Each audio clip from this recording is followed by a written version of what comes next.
Nothing yet. Well, they're gonna talk about You can tell when it's getting close to 6, everybody gets quiet. that. $40,000, I'll change my Call the Maumelle City Council meeting to order. The first order of business is invocation and a pledge of allegiance, and I'm going to lead us in that tonight. Our most gracious Heavenly Father, we thank you for this day, Lord, and we thank you for this beautiful weather that we experienced today, Lord. We'd ask that the people that are suffering from the flooding, we'd ask that you be with them and protect them and watch over them as only you can. The rivers are still rising, Lord, in some areas, and so we know that these people will be impacted by that throughout our state and throughout our country, and so we ask you to be with them.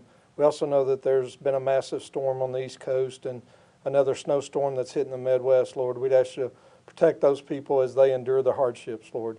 We'd ask you to be with our military personnel that are serving our country, Lord. We'd ask you to protect them and keep them out of harm's way and bless their families that are here in the United States, Lord, and wondering about their loved ones, Lord. We ask you to comfort them as only you can. We'd ask you to be with our first responders in our city, Lord, as they serve our people and put themselves in harm's way on a regular basis, Lord. We'd ask you to protect them and watch over them. At this time, Lord, we'd ask you to help us to conduct our city's business in a manner that is pleasing in your sight, and we ask that you grant us wisdom in our decisions. In Jesus' name we pray. Amen. Amen. I pledge allegiance to the flag of the United States of America and to the republic for which it stands, one nation, under God, indivisible, with liberty and justice for all.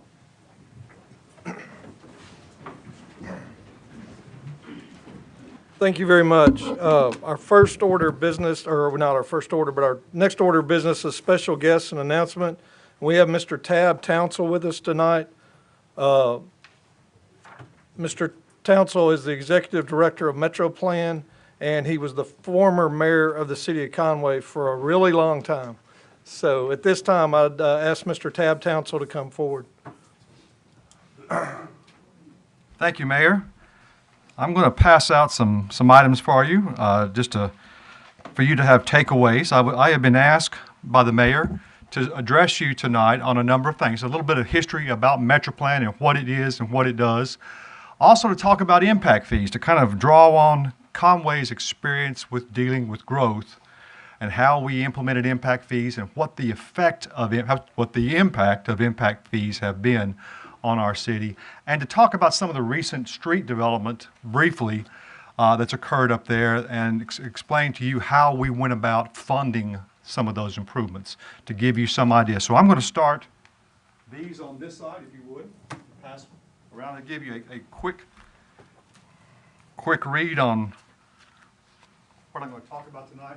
This is what I'm passing from this side around, is the actual impact fee study conducted in Conway back in 2002, on which we based our impact fees. But to predate that, while you're passing all that out, let me explain to you what MetroPlan is. MetroPlan, at its core, is a regional council of governments. It also serves as the metropolitan planning organization for Central Arkansas, which is primarily, even though the region is technically 6 counties, the federal metropolitan statistical area is 4 counties, primarily 4 counties: Pulaski, Lone Oak, Saline, and Faulkner County. Okay, MetroPlan has its antecedents back as a regional planning commission centered in Pulaski County, and it was formed originally to help draw the Air Force Base to the Jacksonville area. That was what we were originally formed for. We were part private business, we were part public officials. We stayed that way and stayed in a planning environment with those, joint public and private till about 1970, and then we became a metropolitan planning organization, primarily with a regional council of governments flavor to it. We were designated as the official MPO for Central Arkansas in 1974 by Governor Dale Bumpers. Now, what that is, what MPOs come from, they were created by the federal government in the Transportation Law of 1962, and its cause came from the fact that when interstates were first being built in the United States, they were wonderful. Everybody wanted them. They wanted to get from point A to point B much quicker, and they were great until they started plowing through cities. See, the federal highway, the federal gas tax was given to state departments of transportation. And they had free rein to build the freeway system as long as it was approved by federal highway. And they had free rein within their states. And when they got to cities, they didn't have to answer to anybody. So they chose the center line, they chose the routes, and they chose whose houses were going to get torn down, whose businesses were going to get closed. And cities across the nation began to push back. So in response to that, the federal government created the Metropolitan Planning Organization, an opportunity for every metropolitan statistical area over 50,000 people in population. So to counterbalance the state departments of transportation with the money, they gave the approval authority, the sign-off authority really, to MPOs made up of local jurisdictions. So my board is made up of the mayors and county judges of that 4-county area. And technically, all federal funds spent on transportation projects inside that 4-county area have to be signed off on by my board of directors. MetroPlan is my board of directors, of which your mayor sits on as a board member. I sat on it for 16 years, 18 years. That's who has the authority. And it's not vested necessarily in any one city, it's vested in the region. For example, when the interstate between Little Rock, North Little Rock, and Conway was widened to 3 lanes each direction a few years back, the city of Mayflower couldn't decide it wanted to be Eureka Springs and tear the interstate out. They couldn't stop the project. It had to be signed off of. Now, the region could stop the project, but one jurisdiction couldn't. Okay? Likewise, when Interstate 30, the 30 crossing project in downtown Little Rock, we've signed off on it and said it's okay, you may proceed, and the highway department is still going through its traps to proceed with that project. It could still get caught up into a lawsuit, but if our board, and there was pretty much slim chance of that, but if our board wanted to shut that project down, by federal law, they had the authority to do that. That's our function in this. That's what we perform as an MPO. We are required to have a 20-year financially constrained plan on projects that we will be spending money on in our metro area. And then from that, we clip out a 4-year work program called the Transportation Improvement Program that once we pass it as a board, that's incorporated in the state Transportation Improvement Program and becomes part of the state improvement program for the next work program for the next 4 years. The state does not have to come up with a 20-year financially constrained plan like we do. So that's why some projects will appear out of the blue, because the state highway department has their motivations and the commissioners have their motivations, and those projects appear out of the blue seemingly, but that's just the way it's set up. Okay? That's what we're here to do. On the outside of the MPO, but inside regional governments, we also can encourage a lot of better planning. We can encourage we work with ozone action days. We do a lot of things, but that's more of a bully pulpit. We do not have jurisdictional authority over any of those regional council of government things. We promote cooperation. In the MPO, we do have that little bit of authority, but as we say during the 30 Crossing project, we can call balls and strikes. We can't throw the pitch. That's the highway department. Okay? That's what a MetroPlan does. That's what we do. We have 13 members of our staff. We just retired a 28-year executive director. Did a great job. I'm still in the learning curve. We have 13 great staff members that cover up for my mistakes. But they are planners. They are transportation engineers. They do a good job, and they are a resource that cities and counties around our region use. We're just double-checking, I think, truck routes for y'all right now at the request of the administration. So that's what we do. That's what we like to do. That's what we want to complement the work you do and help you do your job better if we can be a resource to you. But on impact fees, in the early 2000s, Conway was showing a need. We were showing a lot of growth. We were showing a need to deal with that growth. We weren't really set up to deal with that growth. And we had a conundrum. We were building a city strung out, cantilevered out on too small of a street system. We needed help. Through the 1990s, we had passed 2 bond issues, taking a half cent and doing a host of city projects. That allowed us to keep up. But what we were seeing was that we were building with the street component of those 2 bond issues, we were building new roads on the outside of town to new subdivisions. We were not dealing with the main roads and the congestion that growth was creating inside our city. We were beginning to get a lot of pushback from our public saying, why don't you make new growth pay for itself?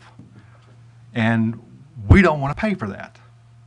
Okay? We were also asking them to pass sales taxes to give us the money to do other things, to build bigger roads. Deep into my 18 years as mayor, the city of Conway owned no four-lane roads. All the four-lane roads in the city were owned by the state highway department. At some point, that can't work anymore at some level of population.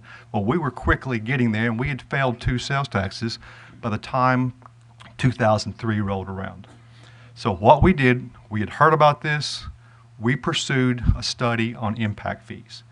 We wanted to find a fair way to make new development pay for itself. A fair amount, not all the cost of new development, but a fair amount for them. The Boundary Street rule, we had actually gotten into this. We were remodeling our subdivision ordinance. We had gotten to this. We had determined that our Boundary Street rule that required a developer to build the boundary street on the outside of his tract of land that he was developing for homes, we required them to build that. The problem was when you dealt with the tract of land that was on 2 roads, then you created an automatic inequity in that subdivision's lots are going to be twice as much as the one who only had 1 road, same amount of land, same number of lots. You were creating an inequity there. Also, the developers quickly learned that it's really just that expensive frontage road that cost everything. If you could do a pipe stem off of that, on the idea is you would leave developable land for something else besides homes on the Boundary Street, then they only had to widen the pipe stem area. They could leave the open ditch everywhere else. Then they'd set their subdivision 1 lot back, and they would reduce the cost they would have to outlay to develop the subdivision. So there were workarounds. It was inequitable, it wasn't fair, and we weren't getting new roads built out to new homes and new subdivisions, and the population in Conway was sick and tired of it, and we couldn't pass a sales tax to get any more money. So what did we do? We did the impact fees. We hired Duncan and Associates. They presented an impact fee study in April of 2003. It was 34 pages long.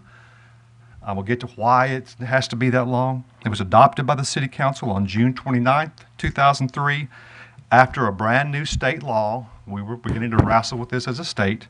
They put a new state law in, and we came under the authority of that new state law. Our ordinance complied with that new state law that was passed in the legislative session of winter of 2003.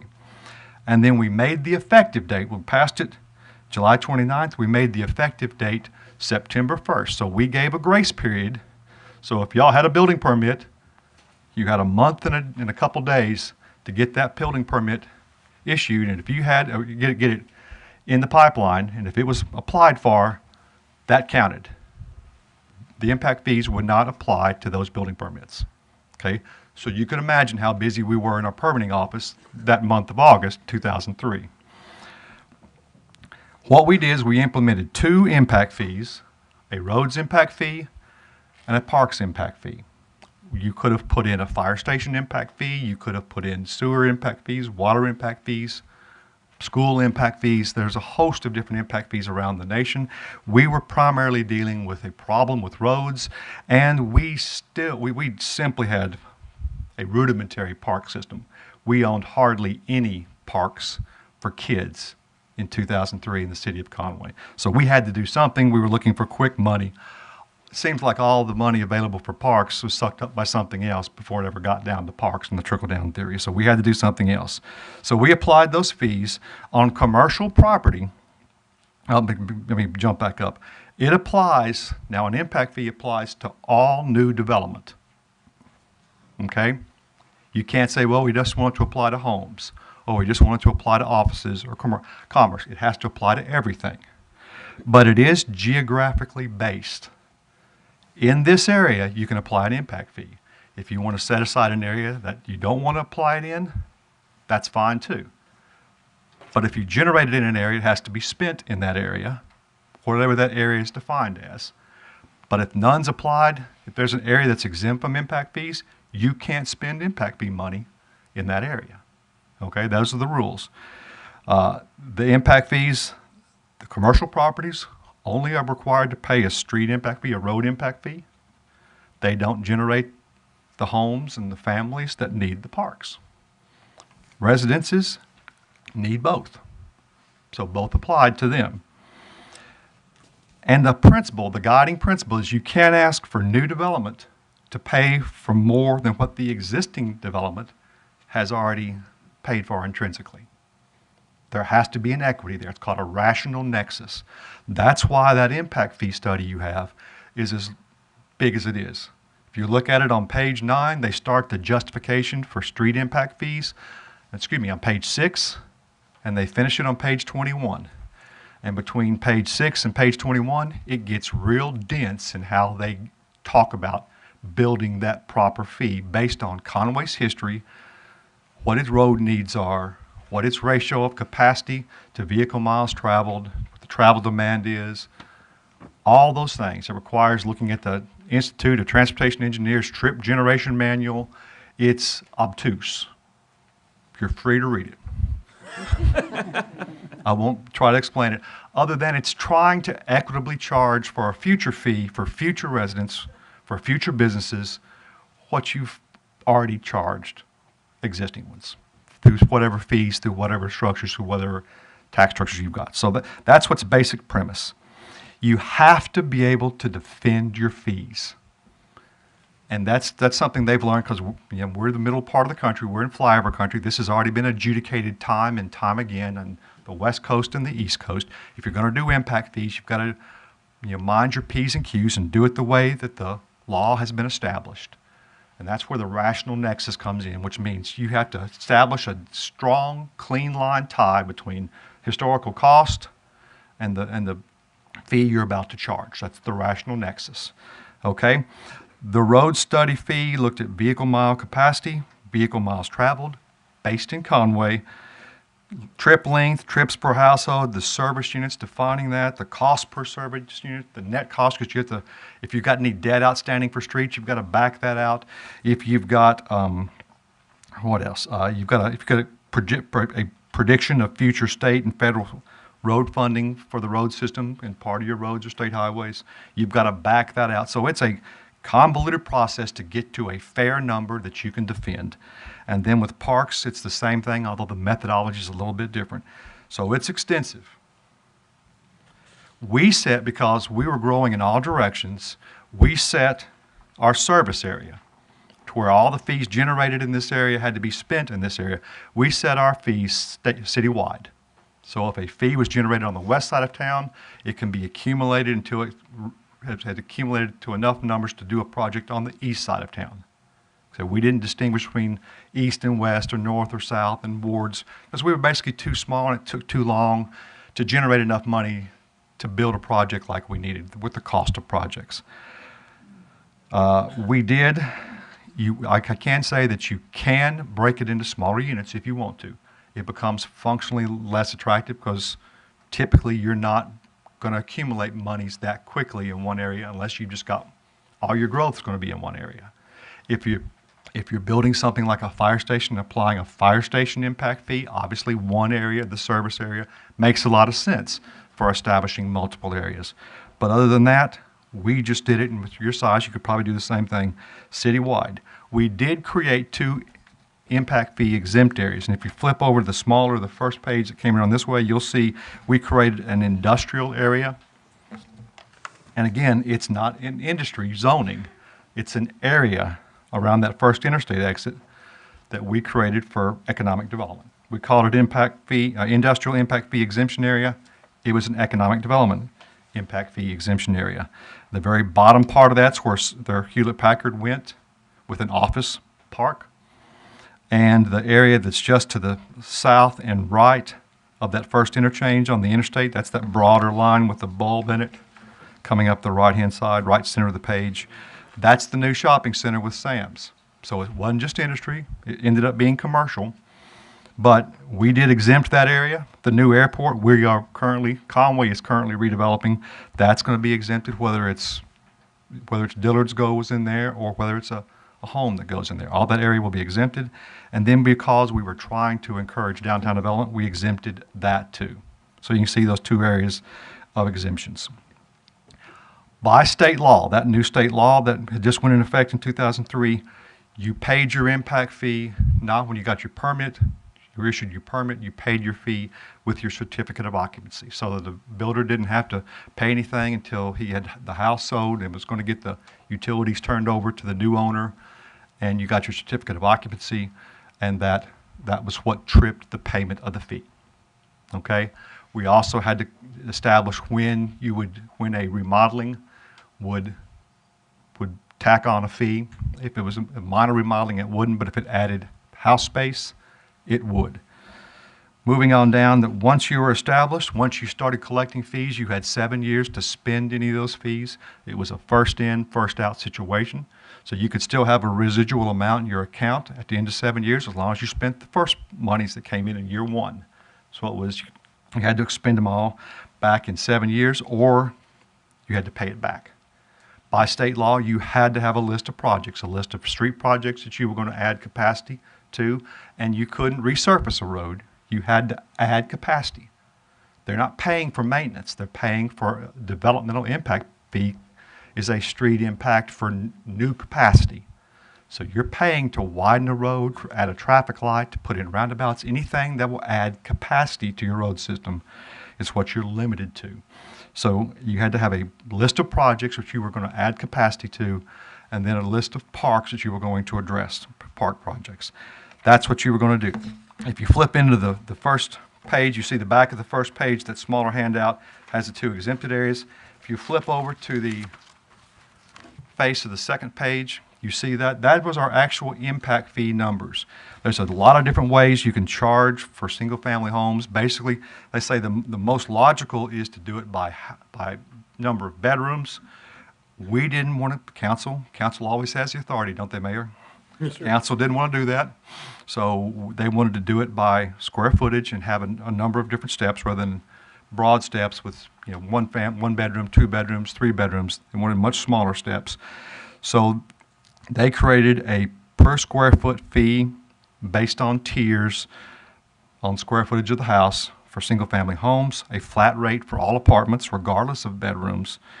You see the mobile homes, and then you get into the retail, office, and industrial. All of those were by 1,000 square feet. How many dollars per 1,000 square feet? That became a multiple. And we had to amend it a few times. You know, not all convenience stores, for example, the square footage of the store itself doesn't dictate how much of an impact you have. The number of fueling islands dictates that. So we amended that to make that more because people were building C-stores that were small square footages but a large number of gas stations. So we fixed that. If you'll notice, though, in terms of single-family homes, the largest single-family home, more than 5,000 square feet, the total impact fee that we put into place, the total impact fee that we could possibly charge based on our historical numbers was $2,295. Now, we could set that. We were given the option as a city council to set that at any percentage of that we wanted to. Our city council chose to set it at 100%. Okay? But it could have been set at half of that, as long as it was consistently set up and down this whole page at half of that. But even then, at $2,295, you'll see for a dwelling unit over 5,000 square feet, that was less than $1 a square foot. And if you go up to the standard single-family home of, say, 2,000 square feet, it was $1,698. That was less than $1 a square foot still. And in the meantime, from when the time we passed this ordinance to when I got out of office, our single-family home prices went from $75 and $80 a square foot to $110 a square foot. So we didn't impact the price of the house much at all by doing this. Another complaint we always got, if you flip to the back page of that smaller handout, you'll see the actual building permits issued in Conway before and after the impact fee was put in place. We really started blowing up in growth in the late 80s. You can see from going from 41 in 1987 to 168 permits in 1988. It was about right then that Conway really started growing. It was 20,000 people in 1980, 26,000 people in 1990, but it was beginning to really accumulate some steam. If you look in the 10 years prior to 2003, when we put in the impact fee, the average number of permits issued a year was 425. That's the trailing average from 2002. The biggest year was 1994. We issued 513 permits that year. But if you also remember, that was the year that you had the Pulaski County desegregation lawsuit that was threatening to bring in everything inside Pulaski County into a unified district. That was the threat that people were worried about. And also, I think the video, the show Gangbanging in Little Rock came out. There was a lot of uptick in a murder rate in the city of Little Rock. I think you had 74 murders in 1994. So there was a huge demand for outflying. If you go look at the numbers across the region, that's when the outlying counties really started growing in population. But that was the Conway's biggest impact building permit year until 2003. That month grace period from when we passed the ordinance to when it went into effect, we jumped up dramatically. Everybody who had a building permit project came forward and issued a building permit, which was good for 6 months. And we issued 645 building permits. That's still our record in Conway. The previous year, in 2002, prior to impact fees, that was the 6th highest, tied with 1993. That was the 6th highest ever. So we had a lot. We had over 1,000 building permits those 2 years in our system being sucked up by demand. What we have been told time and again, we have heard it quoted at Little Rock City Council meetings, that impact fees destroyed the building market in Conway.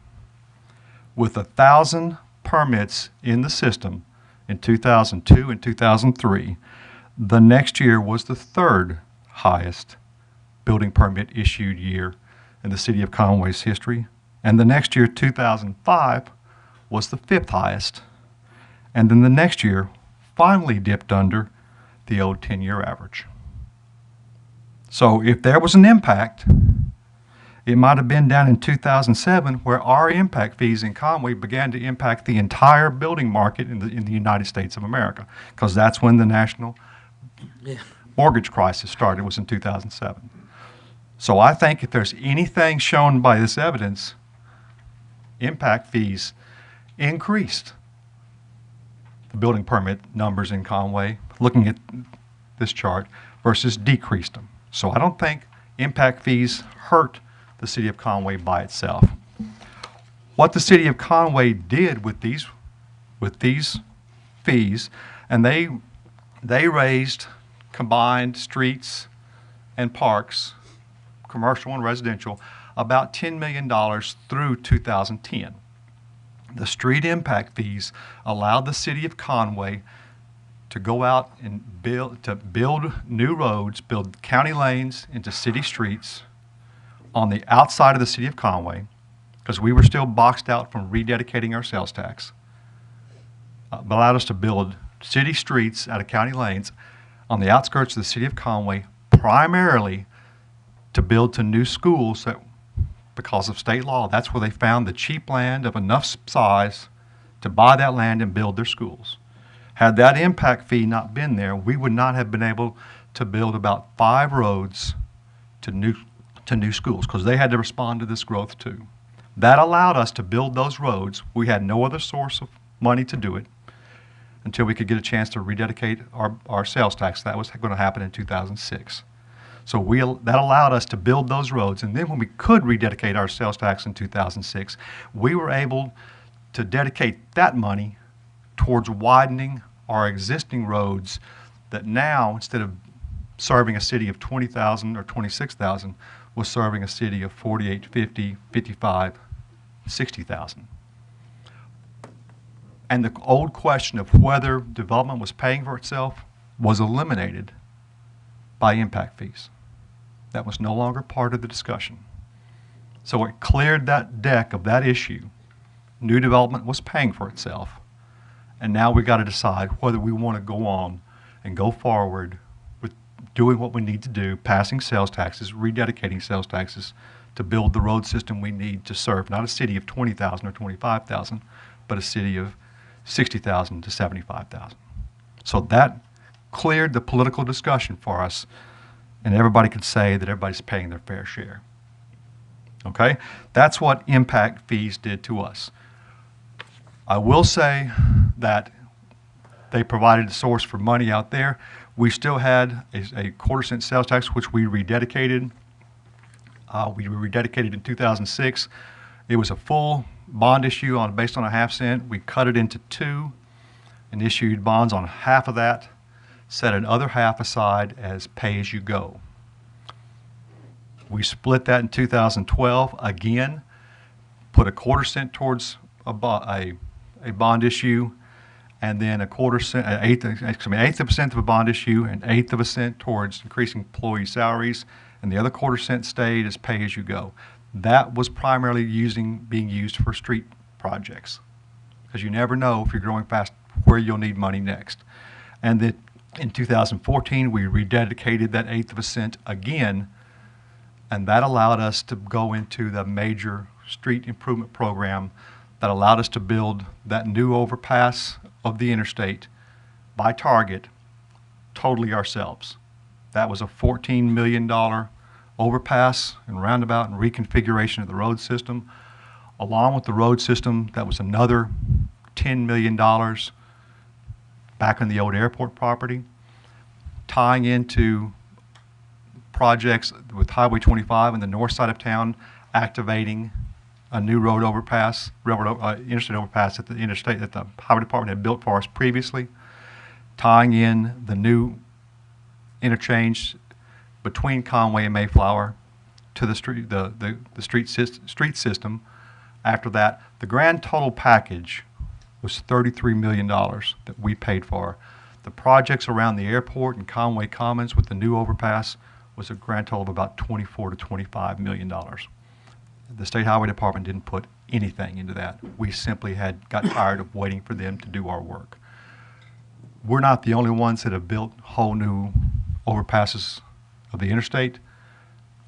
Bentonville has built one by themselves. I think Rogers has built one by themselves, and Springdale has built one by themselves.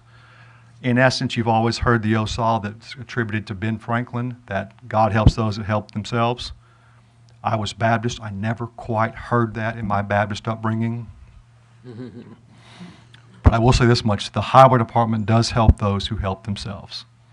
The $14 million for a project for the overpass, we did on our own.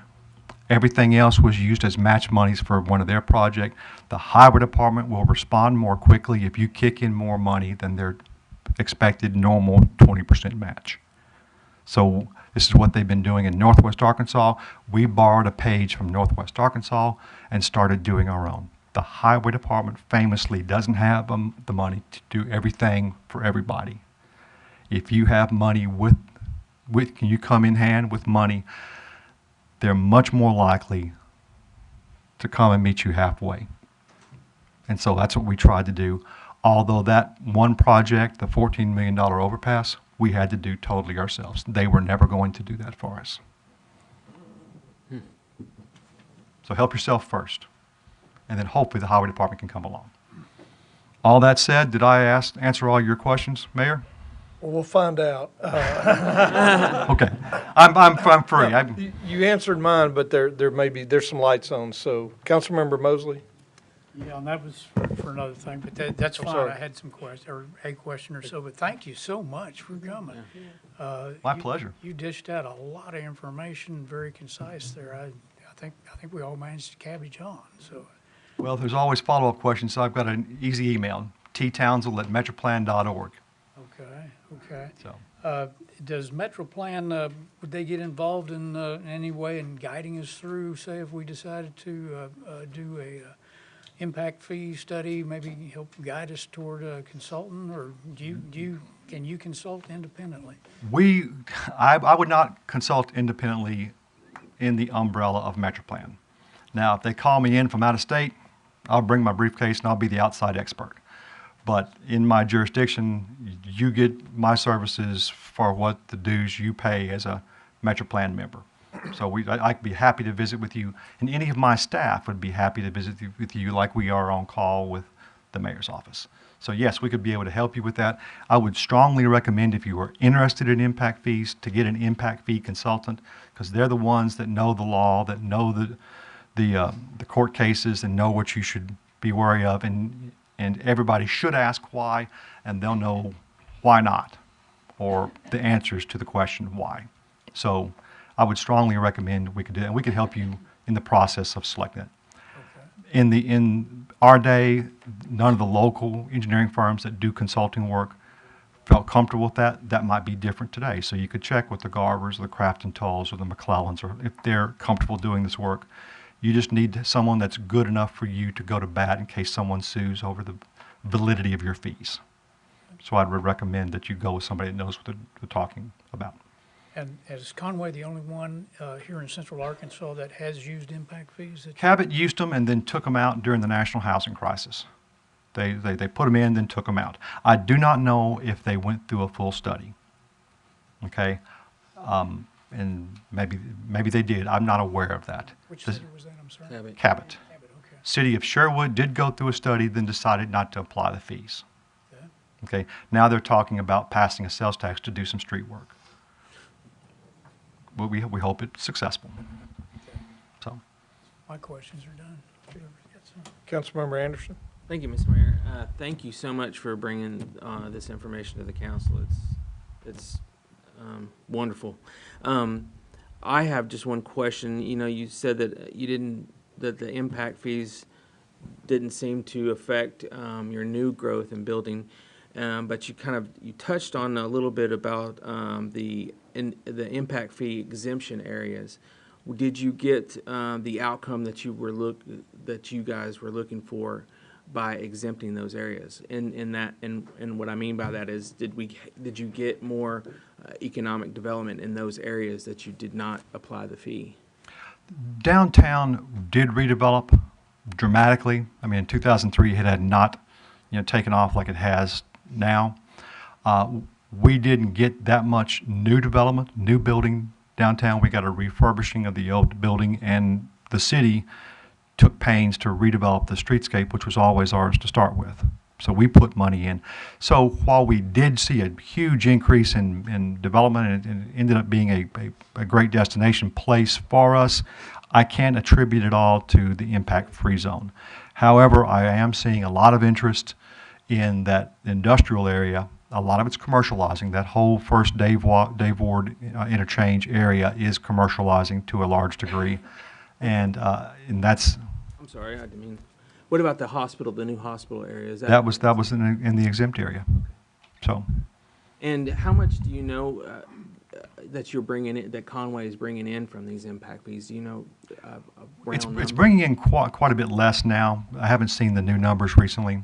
At its peak, the study says we were going to bring in 2.2 million in streets and another, so many hundreds of thousands for parks. We never achieved those numbers, but because you have to give credits and you have to do a variety of things to keep it fair.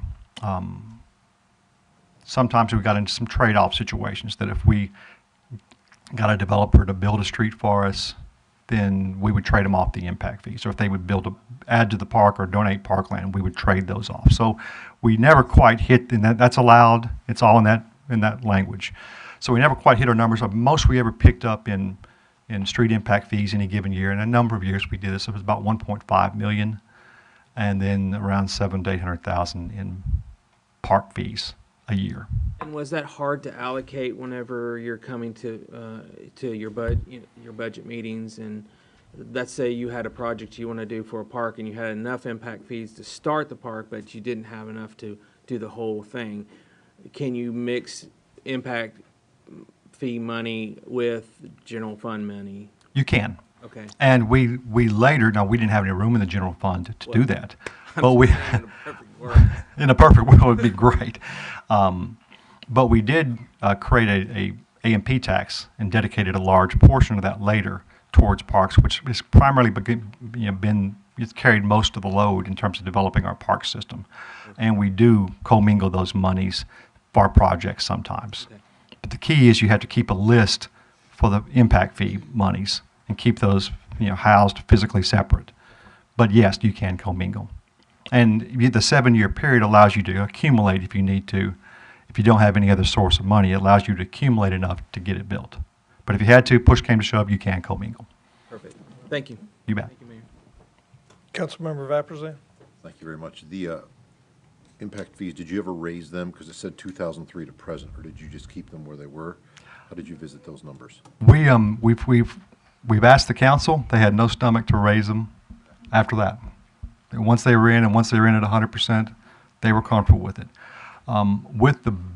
Based on the work that we have done since 2003 in widening streets and making 5 lanes, and actually very few 5 lanes, but median divided roads, we could charge a much higher fee now based on the historical cost of building. We have now had to buy right-of-way. Back in 2003, we had never had to buy right-of-way. It was always granted to us. Those days are long gone, so we're buying most of everything now. So yeah, the fees could be much bigger, but the council's not had the stomach to do it yet.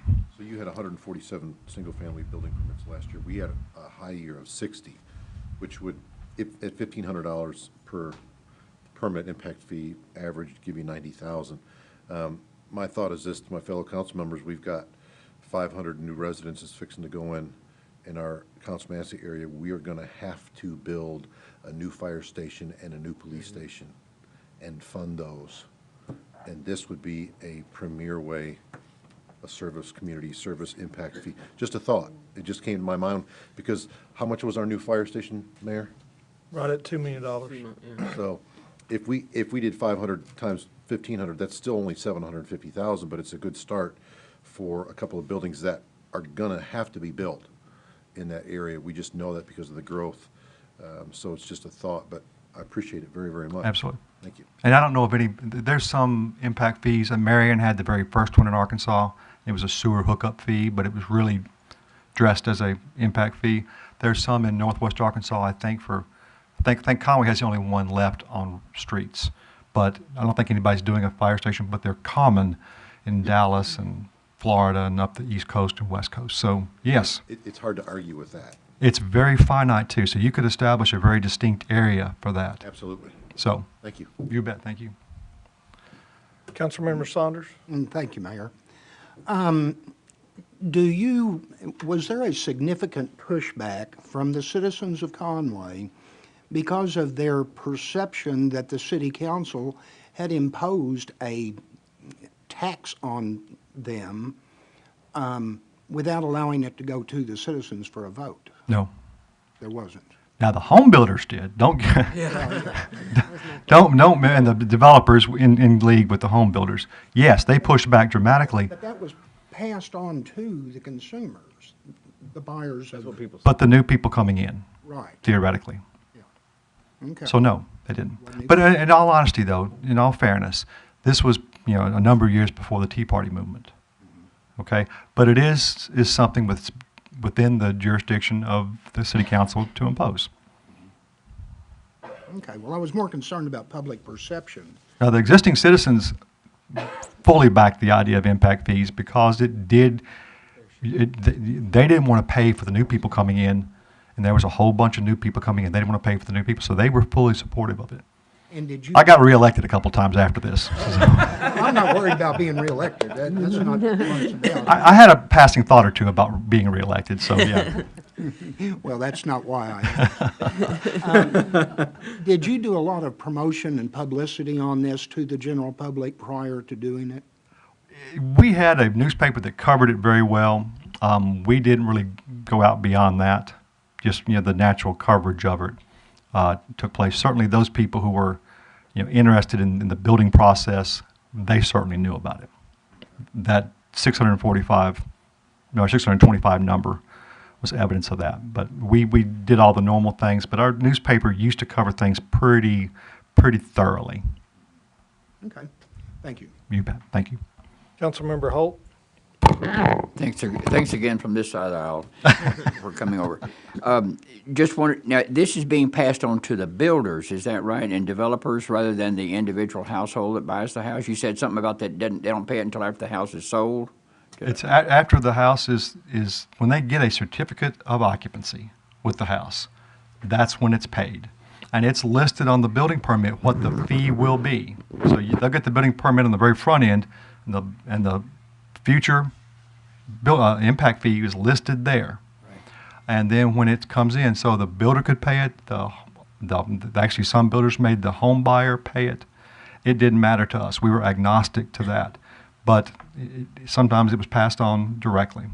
So at some point in time, you arbitrarily started a date that this is going to go into effect as of anything built from this day forward? Is that what you're They telling me? arbitrarily picked September 1st, and any new building permits issued from that day on, it applied to them. Okay. The homes that were being finished up, that were in the pipeline, so to speak, permits that had already been taken out, that was already, they were waived. They weren't required to pay an impact fee. Okay, I'll ask a sort of a side question to the mayor, that we passed a fee some weeks ago about what people will pay, a fee for per square foot, you know, like the school, or if it's for a home. How does this relate to that? Does not relate, those were building permit fees for remodelings. Okay, okay, So this does not relate at all to that. all right, okay. I appreciate it, sir. Thanks, Mr. Mayor. I will point out that one sheet with all the different fees, there's some real head scratchers on that. But I wasn't going to argue with the people that could stand up in court and testify for me. I will say that we had a long knockdown, drag out with the UCA, and they finally agreed without taking us to court to a lower fee, but it was more like the elementary school fee, so we think they got away with a very good deal. Same way with schools. If you've been anywhere around when a school lets out, you'll realize the impact they have on it, and they got a good deal in this too. But that all was generated by the consultants. Councilmember Mosley, do you have another comment? I have one personal question, if you don't mind. I was curious, you became mayor of Conway, and I was curious about what your background and maybe education were before. Had you always wanted to get into this type of public service? Elected office, yes. I thought I wanted to be in Congress, and then I realized that would be too frustrating, and that was 20 years ago. So it'd be worse today. I was a political science major. Have you ever met a political scientist? Exactly. So I went and got an MBA after that, to find something honest to do. Then went to work for my father in construction. We were in the building construction industry, not home building, but commercial building. And so I did have a good, honest job before I got into this line of work. But but that did give me a lot of practical experience in building and development and project management and personnel management. So it was a really good background for this job, although I didn't know anything about police and fire. That was on-the-job training. Thank you so much. And Mr. Townsell, the Conway did just pass another sales tax to do something with their streets, didn't they? Yes, they passed a 3/8 of a cent. They would have passed a 1/4 cent, but that particular denomination, according to the bond attorneys, the legal folks, was already taken by a previous tax in Conway, so they had to go down or up. So they brought it in at 3/8 of a cent, and it was for street maintenance. That's the other component of this. Through all that growth in the late 80s and early 90s, the pigeon has come home to roost, so to speak, and so all those roads that were built, not just the main roads, and we limited our impact fees to the collector roads and the arterial roads, not the local streets. But all those collector and arterial roads that were first built in the late 80s and early 90s, and all those local subdivision roads were beginning to break down. And between still trying to build to new development, to build new overpasses, to deal with our growth, they didn't have the extra money. The general fund never had the extra money. So they went out and passed a maintenance fund that's only set at 5 years. This was the mayor after me. Right, I understand it. I was five out of 9, so 5 and 4 was my record on passing sales tax initiatives. So almost a failure. Almost. Only 5 years, but in reality, they're going to have a continual, degradation of their streets at the local areas in the subdivisions, and they're going to need continued maintenance money into the future just dealing with their growth. And they grew 63% in the 1990s, 42% I think in the 2000s. They have slowed down, you can see pretty dramatically, but they're going to have to pay for that growth, the second run on that growth, and that's what they passed. Yes, sir. Okay, thank you very much. Councilmember Mosley, do you have? Yeah, one more question. Any rough range that it might take to get a impact fee consultant to do what they did for you all? That I should have checked that. I think it was in the range of $15,000 to $20,000, maybe less. Okay. But they will come always for an hourly fee. They will come and defend it in court, and that's the key. They know the methodology. It is obtuse, but if you're interested in that, I'd strongly recommend. That's money well spent. Thank you. You bet. All right. Mayor?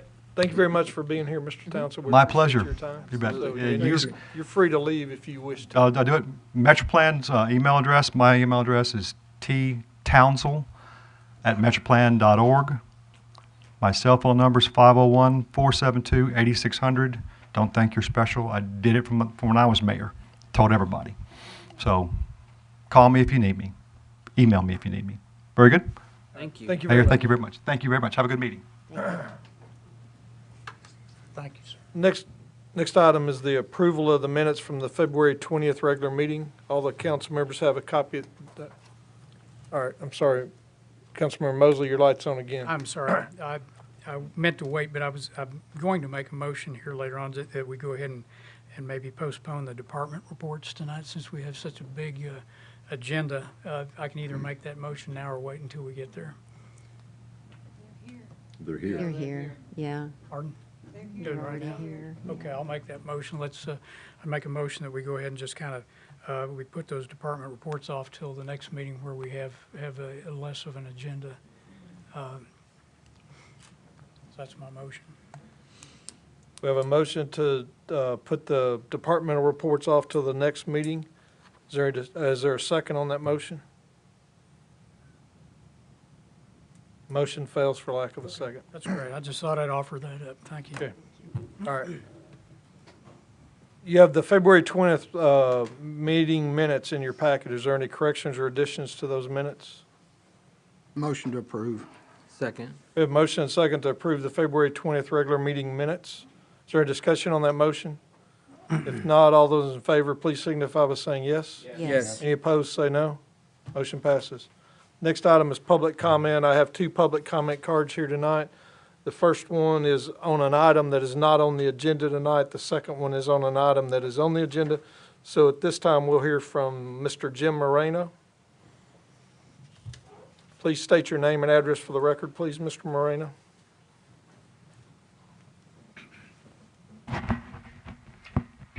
Excuse me. Jim Moreno, number 8, Christie Lane. Anything more? Okay.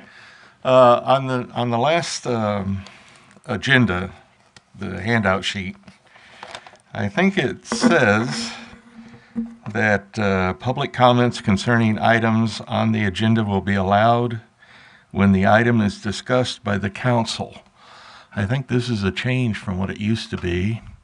Now, does that mean that if someone's talking or giving information, that someone here in the audience can raise their hand after the person has spoken, of course, and say, I have a question? Is that what that means?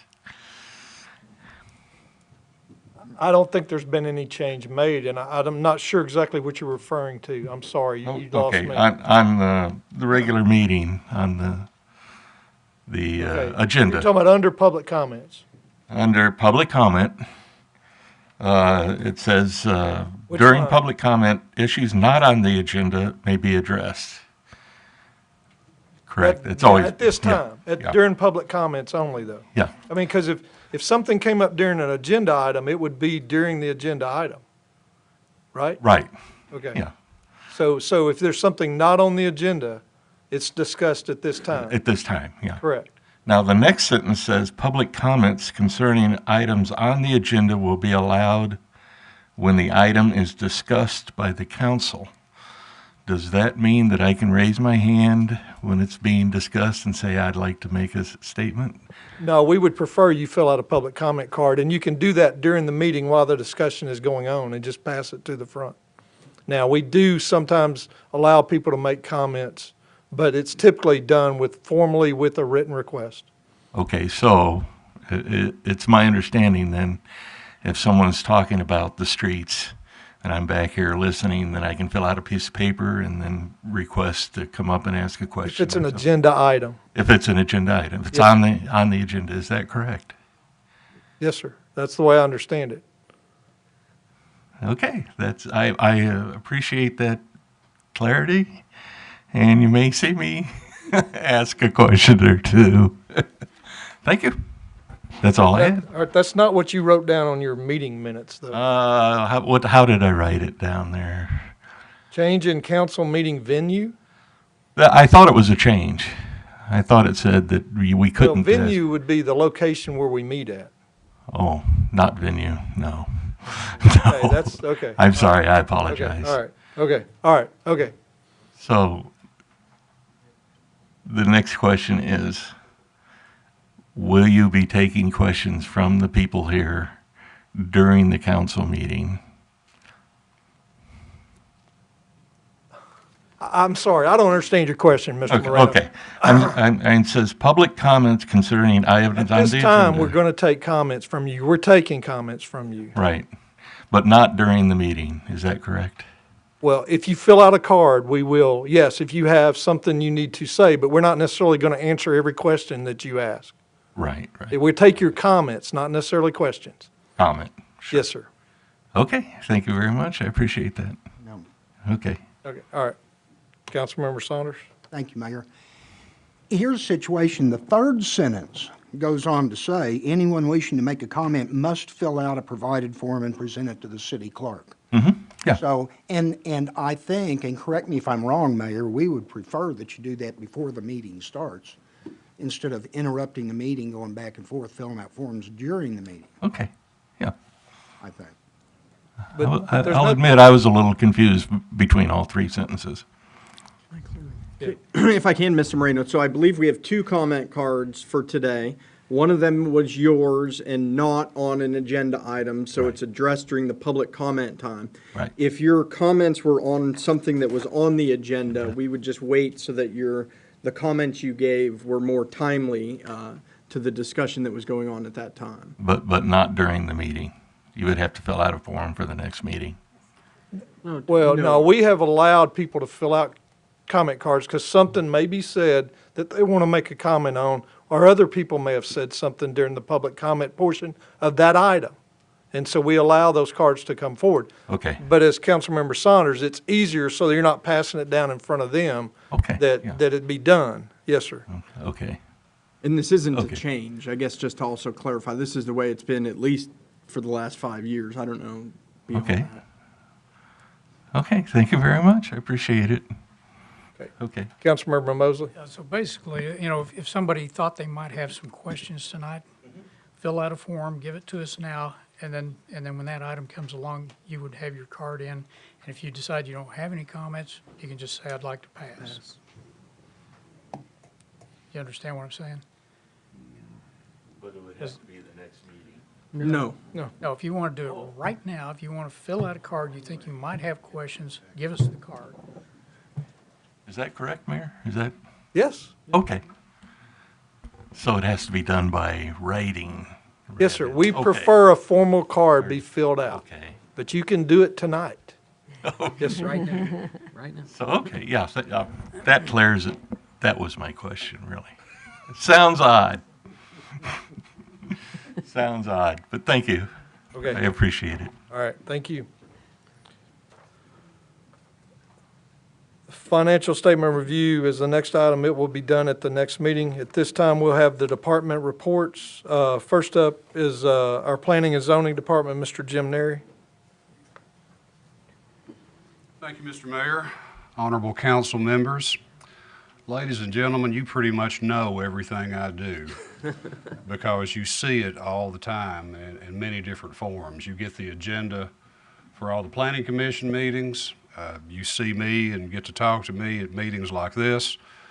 And sometimes some of the applicants out of the planning commission meeting follow me here, as they are tonight, with the people from Stericycle and Interstate Development for their third and final reading for the proposed amendment to the zoning map.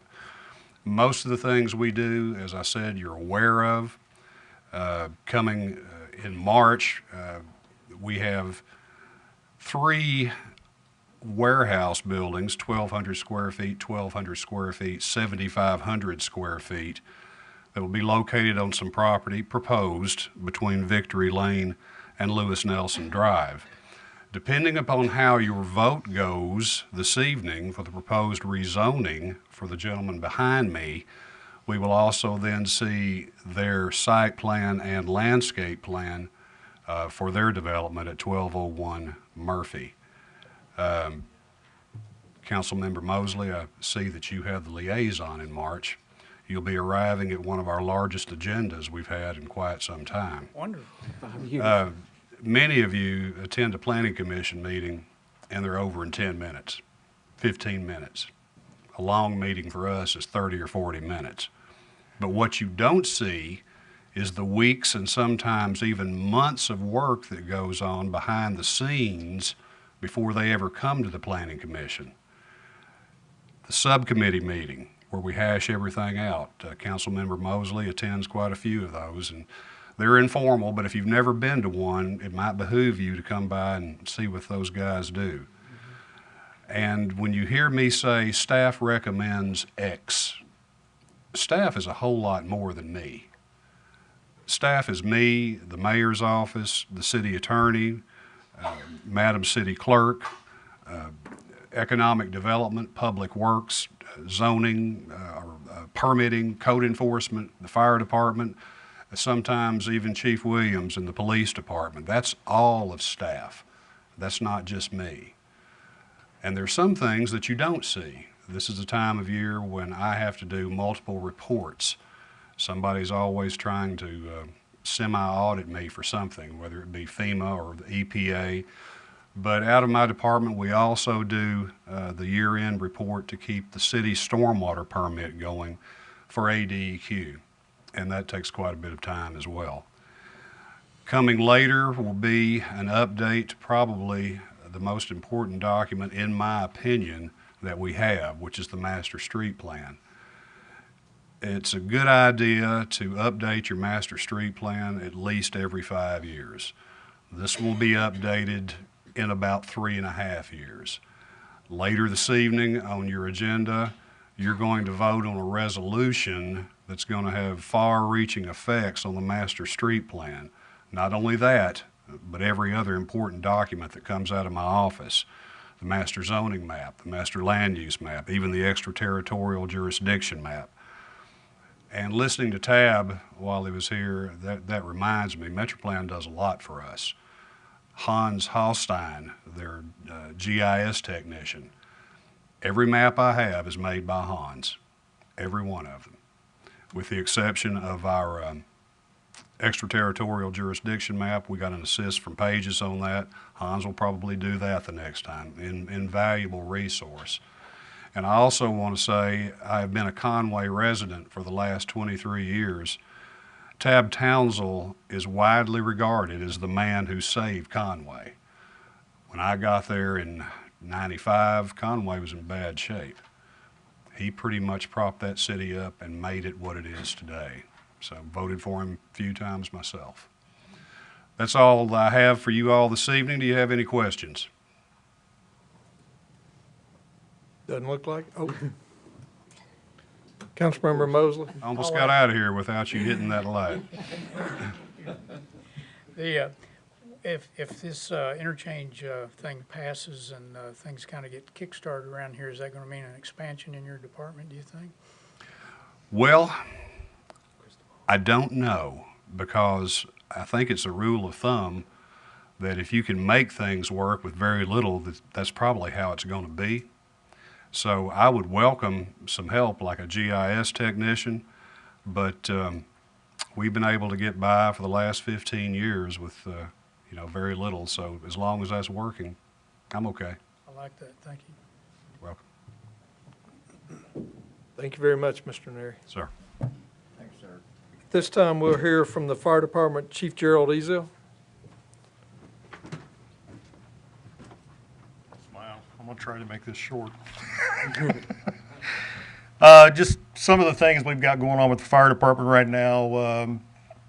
We've got fit testing equipment coming in. What fit testing equipment is it's a way to make sure that the seals on our masks that we wear whenever we wear our breathing apparatus in hazardous atmospheres, make sure that the seal is correct and we've got the correct size mask on everybody. That's normally something that OSHA requires you to do in your physicals. We're going to be able to do that here in-house now for our people. We got that money from the federal government through an AFG grant. So I got it ordered about 3 weeks ago. We were checking on it today and I still haven't heard whether or not it's in yet or not. So it should be here shortly. Secondly, paramedic students, we're hoping to get 3 of them started this year. So if we get those 3 in, that will give us 8 paramedics total, which should allow us to go ahead and certify one of our engine companies here in town as ALS. But when we get them into class, it's 13 months before they actually get a license to perform as a paramedic. So we're looking at late 2019 before we can get that taken care of. But that's something we're working towards right now, trying to get that started. So. We have 1 new employee that replaced a person that left us in December that is down in Camden right now, going through he should be finishing up ENT right now, and then he'll start his standards for the next 7 weeks.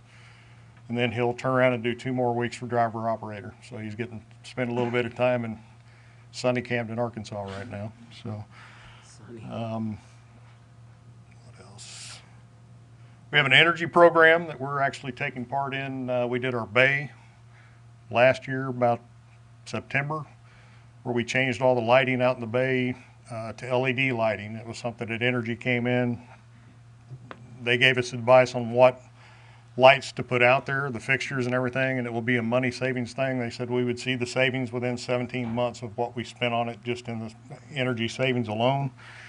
With that in mind, we turn around, now we're getting ready to do the inside, the interior of Station 1. We're going to switch everything out to LEDs, same kind of deal where Energy pays, they pick up about 60 to 65% of the bill. We pay it all up front, then we get it back. So it's one of those kind of deals, but I mean, when you've got that opportunity and it actually saves us money, I kind of figure you got to go for that. So,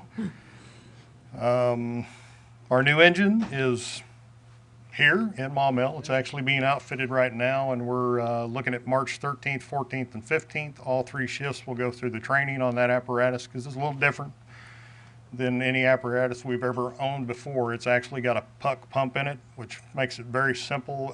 The puck pump was actually developed from concrete pumping trucks. This is actually what that came from. So they figured if they could move concrete with this pump, surely we could move water in a fire apparatus. So it's a very simple pump style, and it's very easily accessed. If we have a problem, we lift the cab and there it is. I mean, it's not like, I can remember being a young firefighter and having to crawl in a square hole about 1.5 foot by 1.5 foot and actually lay in on top of things to actually work on the pump. So this is a great thing for us. Next on the list, I mean, one of the things when I got here, I wanted to get all of our city buildings backup power. We're getting closer and closer all the time. We've got both fire stations now. We're actually working on Public Works is getting very close. In fact, we've got people lined up ready to come out and do the load bank test on that generator out there. And then I think Director Hogan's got the money in his budget to go ahead and hook everything up to where if we lose power for a long duration, this thing will automatically kick on, and police, fire, and any other city employee that gets their fuel out there will be able to go to the fuel pumps even though the rest of the city's out of power. So The three things that you need in any kind of disaster is public works, police, and fire. I mean, those are the three departments that have to be up and running, so we're getting very close to getting that finished up. And then the only other thing I've got, I just wanted to let you guys know that Tim Bullard, who's the deputy fire marshal that we put in place last year, he just finished up at the National Fire Academy about 2 weeks ago, so he is now a certified fire investigator. So that's going to help us out tremendously. He went through his law enforcement certification last year, and then we've got him as fire investigator. He's got several more classes to go to get everything done, and he's still trying to absorb everything that Chief Payne's got, because in less than 2 years, he's going away. He's going to ride off into the sunset. So, and that's about all I've got, unless you guys have questions. Any questions for Chief Ezel? All right. All right, thank you very much. Thank you. This is in- Councilmember Scott. This is in regard to department reports. A few months ago, some fairly serious accusations were made against the city in writing for financial wrongdoing and accounting errors. And I looked at those, and because I don't have a municipal accounting background, my conclusions, of course, would not be conclusive. So I have spoken with Madam City Clerk and Ms. Vega, and asked that Ms. Vega give her findings from her investigation of those allegations to get the smudge off of the city's nose. And I would ask her to do that in her next financial report session, if that's okay with you. Okay, all right. We will put that on the agenda. Thank you. Next item, I need a motion from the floor to read all resolutions and ordinances by title only tonight. Second. We have a motion and a second to read all resolutions and ordinances by title only tonight. Is there any discussion on that motion? If not, all those in favor, please signify by saying yes. Yes. Any opposed, say no. Motion passes. Next item is unfinished business. We have the third reading of ordinance number 949 to amend the master zoning map. Madam City Clerk, if you'd read that by title only. Be it enacted by the City Council of the City of Maumelle, County of Pulaski, State of Arkansas, an ordinance to be entitled Ordinance Number 949, an ordinance amending the Maumelle zoning map and for other purposes. We have several representatives here tonight. We have people from the real estate company, Mr. Clark Irwin, and then we have Interstate Development, and also representatives from Stericycle to answer any questions that the council members might have. Councilmember Anderson? Thank you, Mayor. I make a motion that we accept ordinance 949. Second. We have a motion and a second to accept ordinance number 949. Is there a discussion on that motion? Okay, if not, Madam City Clerk, roll call vote. Councilmember Holt? Yes. Councilmember Vapurzian? Yes. Councilmember Timmons? Councilmember Williams? Councilmember Anderson? Yes. Councilmember Scott? Yes. Councilmember Saunders? Yes. Councilmember Mosley? Yes, please. Mosley, sorry. All right, the motion passes. Sorry that you gentlemen had to come out again tonight, but I'm sure y'all appreciate the positive vote, though. So thank you very much for being here, in case there was any questions. And we had wonderful weather in Arkansas. I think it's snowing up north, isn't it? So you got to enjoy a great spring day in Arkansas. You're welcome. And welcome, well, I guess it's not welcome yet, but y'all will be, hopefully with the site plan approvals and everything moving forward, we hope to see y'all again at some of our meetings. All right. Thank you very much.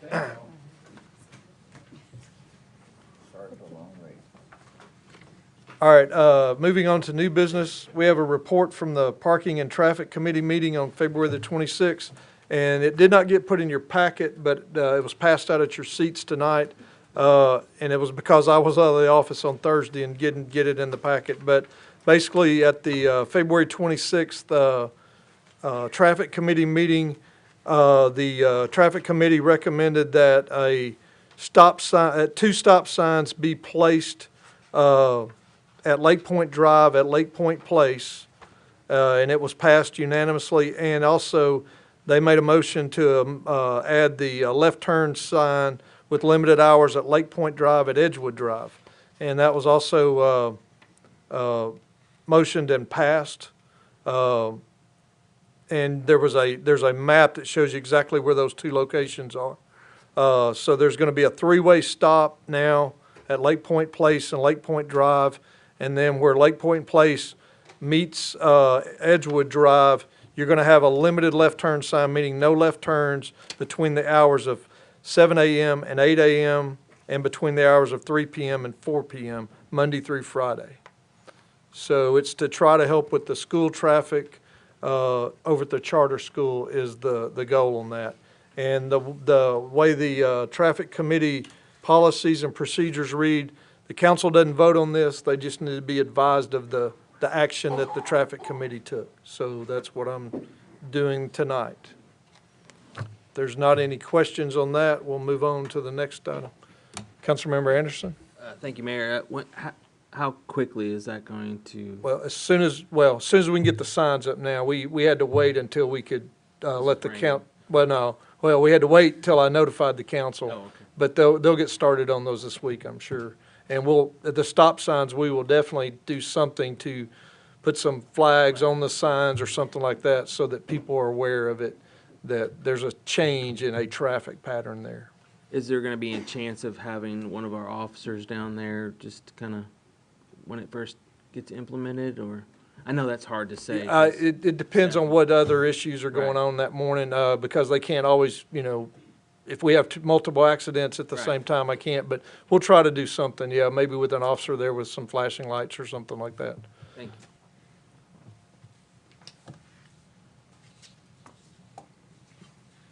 All right, next item is the first reading ordinance number 950 regarding a franchise agreement with MCI Metro. Madam City Clerk, if you'd read that by title only.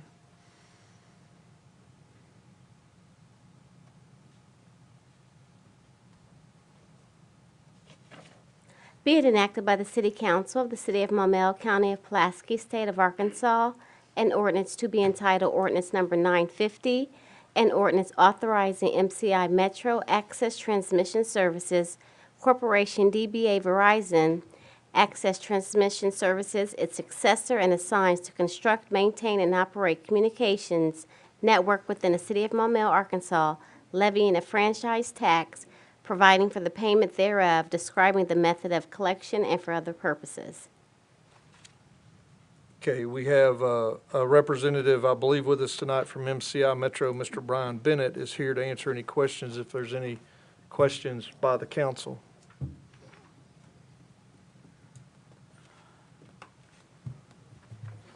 Councilmember Mosley? I just, trying to find my notes here. Okay, I guess I'm curious, do we not already have this service here in Maumelle? No, sir. Right now, you do have Verizon Wireless, which is a local wireless provider. But as far as MCI Metro, which is a subsidiary of Verizon Telecommunications Services, no, sir, we do not have at the time a fiber network in Maumelle. Okay. All right, thank you. Yes, sir. If I can elaborate, this is in fact, this is almost identical to the franchise agreement we had, I believe, with Ritter Communications. Perhaps Mr. Bennett could explain the project, but I believe they wanted to lay cable and that they're not looking to be. Could you describe the project? Yes, sir. I've got an overview of the project that'll probably help you out. First off, thank you for allowing us to be here tonight and putting us on your agenda and for your consideration of the franchise agreement. We're very grateful for that.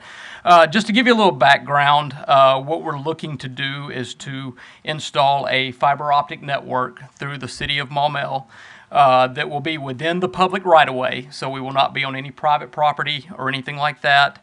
We will be placing underground conduit or mounting the fiber aerial on existing poles or possibly placement of new poles, but no new physical building structures or anything are going to be needed to support this deployment. So it'll be just straight cable placement. The fiber optic network as planned will provide services to existing and new cell site locations as well as to businesses and government customers within the community to provide one or more of the following services: voice, data communications, internet access, private line service, leasing of conduit, and dark fiber to third parties as that becomes available. So that's kind of a general idea. At the time, we do not intend to offer services such as cable TV, phone, or data to residential customers. This will be strictly for businesses and also to support our existing wireless network that we have here in the Maumelle area. Thank you. Yes, sir. And Mr. Bennett, just for the record, would you please state your name and Oh, I'm address for sorry. the record? Yes, And that's yeah, I'm fine. sorry. This is my first city council meeting. Well, so I'm- I should have prompted you. Oh, that's okay. My name is Brian Bennett, Bennett. I'm the lead outside plant engineer with MCI Metro, which is a subsidiary of Verizon. And address, please. 6 Regal Court, Little Rock, Arkansas. Okay, thank you. Are there any other questions for Mr. Bennett? He answered mine. He answered yours. Okay. All right. Well, thank you very much. And this will be on second reading at the next meeting, and then third will follow the meeting after that. So Yes, sir. we do things a little different than a lot of city councils That's where we okay. actually do 3 separate readings. So Yes, sir. Well, thank you for your time. We thank you appreciate very it. much, and Yes, thank sir. you for being here.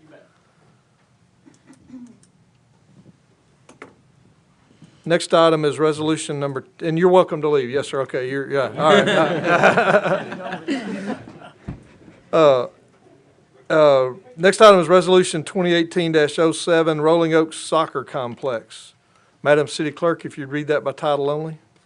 A resolution of the City Council of the City of Maumelle, County of Pulaski, State of Arkansas, a resolution to be entitled Resolution 2018-07, a resolution changing the name of the Rolling Oaks Soccer Complex to the Fidelity Communications Sports Complex.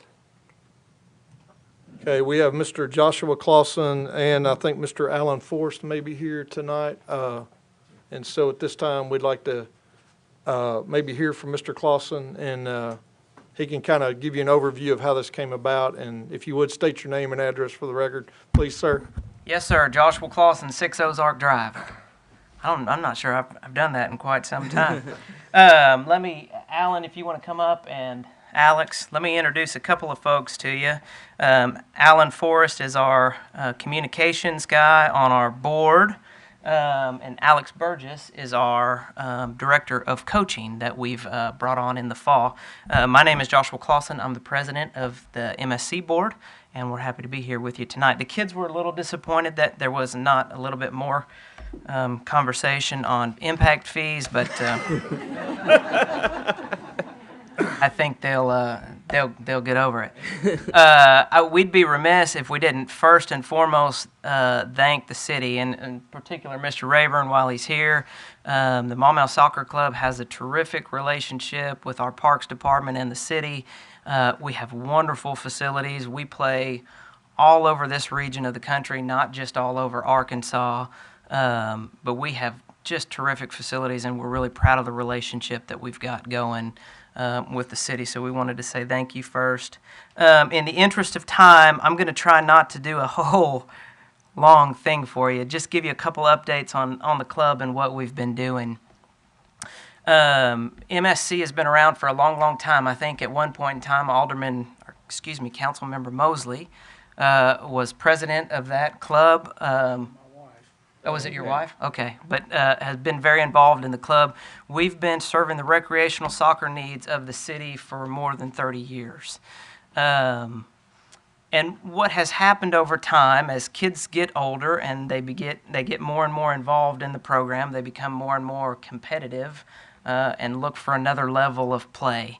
Most of the time, that starts at about 10 or 11 years old, and they get more and more competitive, and you see those kids enter what's called classic soccer programs. Maumelle hasn't had any of that. So we've been training our kids up and shipping them to North Little Rock, into Little Rock, or Cabot, or whoever else had a classic soccer program. So we got together as a board, and it was kind of a perfect storm and perfect timing. But we decided that we were done sending our kids to other cities to play soccer after we spent all of those years training them up. And so we established a classic soccer program. We brought in Alex to be our director of coaching. It's without all of the gory details about a classic soccer program, that's a much higher commitment level and also financial obligation when you get involved in something like that. And so one of the things that we knew that we were going to have to do to support this program very early on was solicit sponsorship. And that's what this resolution is, the fruits of that labor. Just a couple of things real quick about MSC to kind of bring you up to speed. We now have more than 600 kids in our program, both recreational and classic. We added 18 new teams in the fall. Alex coached our 02 and 03 girls. We talk about age groups, birth years. One to a state championship runner-up and another to a state championship. Right now, more than half of our competitive teams. Oh, look, yay. Right now, more than half of our competitive teams are ranked in the top 5 in the state. These boys yesterday just competed in a soccer tournament. Day before, yesterday were the finals in Memphis. We beat a team out of, my son's team beat a team out of Illinois to make it to the final before falling just short to a team from St. Louis. So we're playing teams from all over the country here and really getting around. So that's some of the highlights. But in looking for sponsorship in order to support this program, we worked, luckily, and a big thank you should go to Alicia Gillen and the Chamber of Commerce for helping us partner with Fidelity Communications. And I should note that Liz Schrock is here representing Fidelity tonight. We're happy to have her. But, we thought one of the very first things we did was our vice president and I came in and sat down with the mayor, told him what we wanted to do, that we were looking for sponsorship, and we had these ideas and started walking through some of that. Last summer, we talked to several of you guys and told you we had ideas on what we wanted to do and soliciting sponsorship.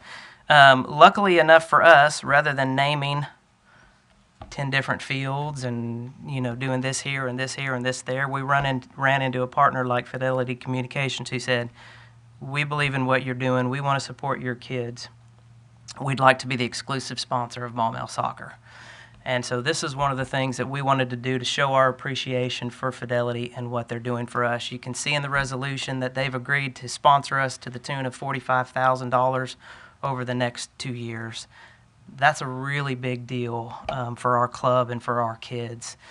This year alone, we've given out $20,000, close to $20,000 worth of scholarships to kids who can't afford to play in the program for whatever reason that is, whether it's they've got 5 kids and they can't afford all of them to play in the club, or they just have financial restraints that keep them from playing with us. We did not want that to be an obstacle to kids playing in our club.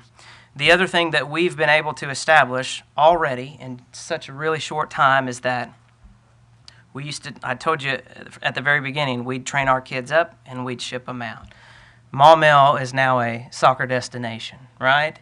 When kids around the central Arkansas and maybe sometimes a little further, we have kids right now that come down from Mountain Home to play in our club, it's not a big group and doesn't happen all the time, but we feel like that's a feather in our cap that people come from that far away to work with Alex, to work with our coaches, and to train and to play in our club. But now instead of shipping our kids out, we keep our kids home and we bring folks in. So with that being said as an introduction, we'd love to answer any questions that you may have, any comments. And we also brought cute kids in uniform. We would have had more, but this big orange ball in the sky came out today and everybody rushed out to practice because we haven't done that yet this season. If you guys could make it stop raining, we'd also appreciate that. I don't know if you can include that in the resolution or not. Councilmember Timmons? If I understand, you're giving grants? Are you giving? Well, we call them scholarships, but it's basically reduced or eliminated all the way fees for kids who can't afford to play in the club. And I think that alone, being able to get at-risk youth and underprivileged kids scholarships is a great deal. We're You pretty. might serve you might save a kid, Yeah. you know, just by giving them That opportunity. that opportunity. Well, we're pretty proud of it. This year, we were able to grant 100% of those requests. Now, we're not saying that's always going to be the case because things come up, and the more and more kids that are attracted to our program, the more requests that we'll get. But this year, we were able to grant. We didn't have to tell anybody that they couldn't play with us this year because of a financial reason.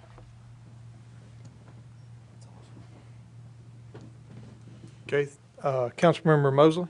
Yeah, I just want to compliment you all. I know from watching my wife over the years that you all put in a lot of time, a lot of effort.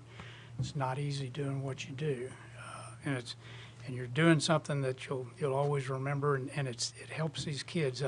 My kids played soccer for years, and one of the reasons they turned out the way they did, I think, was from what they learned in soccer and just all the teamwork and so on and so forth. It's not to say you don't do that in baseball, but I mean, it was a good learning experience. Soccer's different. Everybody can play as much as they can stand to get out there on the field. How much is that? Go ahead if you. Yeah, well, one of the things that I was going to mention, there's a lot of focus there and excitement about the new program that we've established. Right. However, what we've been able to do is, rising tide raises all boats, right? So now that we have guys like Alex in the club, right, and professional coaches, we also take those coaches and we have them train our recreational kids. So even our existing kids and participants are seeing an increased level of training and opportunity within the club. So it's really kind of been beneficial for all involved. I agree, and I'm not opposed to this. I haven't heard any opposition. If the mayor would like to weigh in or have any comments, I'd appreciate it. As far as something, I mean, it's kind of different that we've had something like this. But Well, it is different, except that, we've always gone out and asked for sponsorships to pay for school boards, or we've gone out and asked for sponsorships individually to sponsor a team, and you put that, name of that on that back of that jersey or something like that, or the front of that jersey. And so this one is a little different in the sense that it's funding the entire program, and it's for a 2-year period. And their request was to rename the fields. I mean, I promise you, it's just like calling y'all council members to the alderman. I'm probably going to continue to refer to the fields as the Rolling Oaks Don't listen, Liz. complex, because its old habits are hard to break. Now, when if I'm putting something in writing or something like that we're doing an announcement, that's when it will say that this is Fidelity Sports Complex. Because it's just, that's what I know it as is Rolling Oaks, and I might not even add the soccer complex on the back of it. Just say Rolling Oaks Park or something like that. So, that's the funny thing about it is it's going to be hard for me to change the name in my head, but when we advertise something, and it's not me that needs to do it, it's the soccer club when they're having their tournaments and all that. It'll be posted on everything. So Come on up, kids. We show you the uniforms. Great. We've been, this is Parker, this is Cooper, Becca and Max, and they've played in soccer tournaments. Shoot, we've been in Tulsa, in Dallas, in St. Louis, in Memphis, and we go all around representing the city of Maumelle and our club. Becca was on the runner-up, state championship runners-up team. Should have won, we're going to get them next year, right, Alex? Yeah. But you can see, we've got not only our normal logos, but we've got Fidelity across on our uniforms too. And everybody decided to wear black tonight except for Becca. I just wore the one Dad gave me. But we don't have scoreboards, right? So we're talking about one, like an entrance sign and a naming rather than a scoreboard by scoreboard, field by field kind of deal. basically, if you're good with it, Mayor, I'm good with it. yeah, I'm fine with it. I do think it's funny that y'all beat a team from St. Louis, because I think Fidelity's based up in that area. So We beat the team from Illinois. Oh, I'm sorry. St. Louis gave us the business. Oh, I'm sorry. All right, okay. So maybe they're giving them more money than y'all, so y'all need to talk to Fidelity. Could be. We got to revisit that. There you go. Oh, okay, all right. Well, dang it, now we really should have beat them. All right, I've got some more lights on. Councilmember Vapurzian? Great idea, 100% for it. Is there the potential of a longer-term commitment down the road? Yeah, I mean, obviously, this is something we'd like to continue for a long time, right?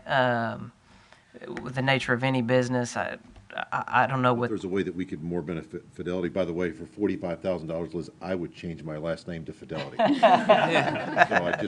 I'm a public figure, Liz. Just think about it. Well, Is that before or after Family Feud? Just get with me. Could you see the Fidelity family on Family Feud? Thank you, Caleb. Exactly.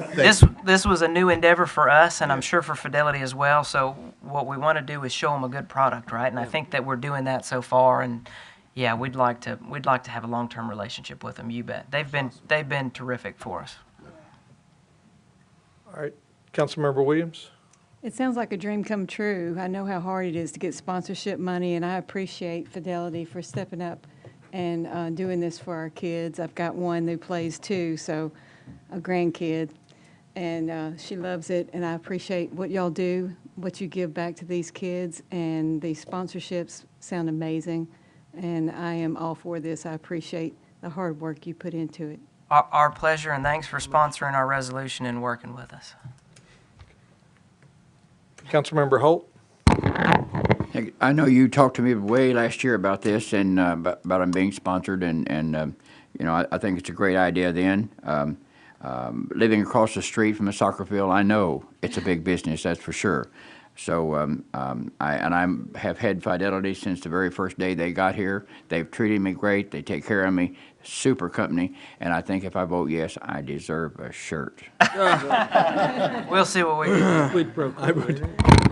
City attorney did not hear that, right? Motion to approve resolution. Chamber will be giving shirts, how about that? Resolution 2018-07, when you're ready. Oh, well, that's what I was going to do. Oh, sorry, go ahead. Second. All right, so you were going to make the motion. All Sorry, right. All right. I'll second. No, you've already made the motion, so, all right. Second motion. We're all fighting over who's going to. We have a motion and a second to approve resolution number 2018-07. Is there any discussion on that motion? If not, all those in favor, please signify by saying yes. Yes. Any opposed, say no. Motion is passed. Mr. Mayor, if I may, I know when you get a yes, you're supposed to run out of here and say thank you. We did have some questions on benefit to the city, and I think that not only is this a terrific benefit for the youth in our community and others around, but we will continue to partner with Parks and Rec and the city for field improvement projects and whatever else. If you guys ever want to know what's going on in our soccer program, please come out and see us. If you have any questions, feel free to reach out. Thank you. Thanks. Thank you. And Can we leave also? you can leave, yes, sir. Withdraw the motion. You said Next item is resolution number 2017-08. I think it should have been allowing mayor to enter into annexation agreement instead of approving mayor. So I don't know. I don't always know that I get approvals. So, but allowing the mayor to enter into an annexation agreement. Madam City Clerk, if you'd read that by title only. A resolution of the City Council of the City of Maumelle, County of Pulaski, State of Arkansas, a resolution to be entitled Resolution Number 2018-08, a resolution authorizing the mayor to enter into an annexation agreement with Interchange LLC. Councilmember Mosley?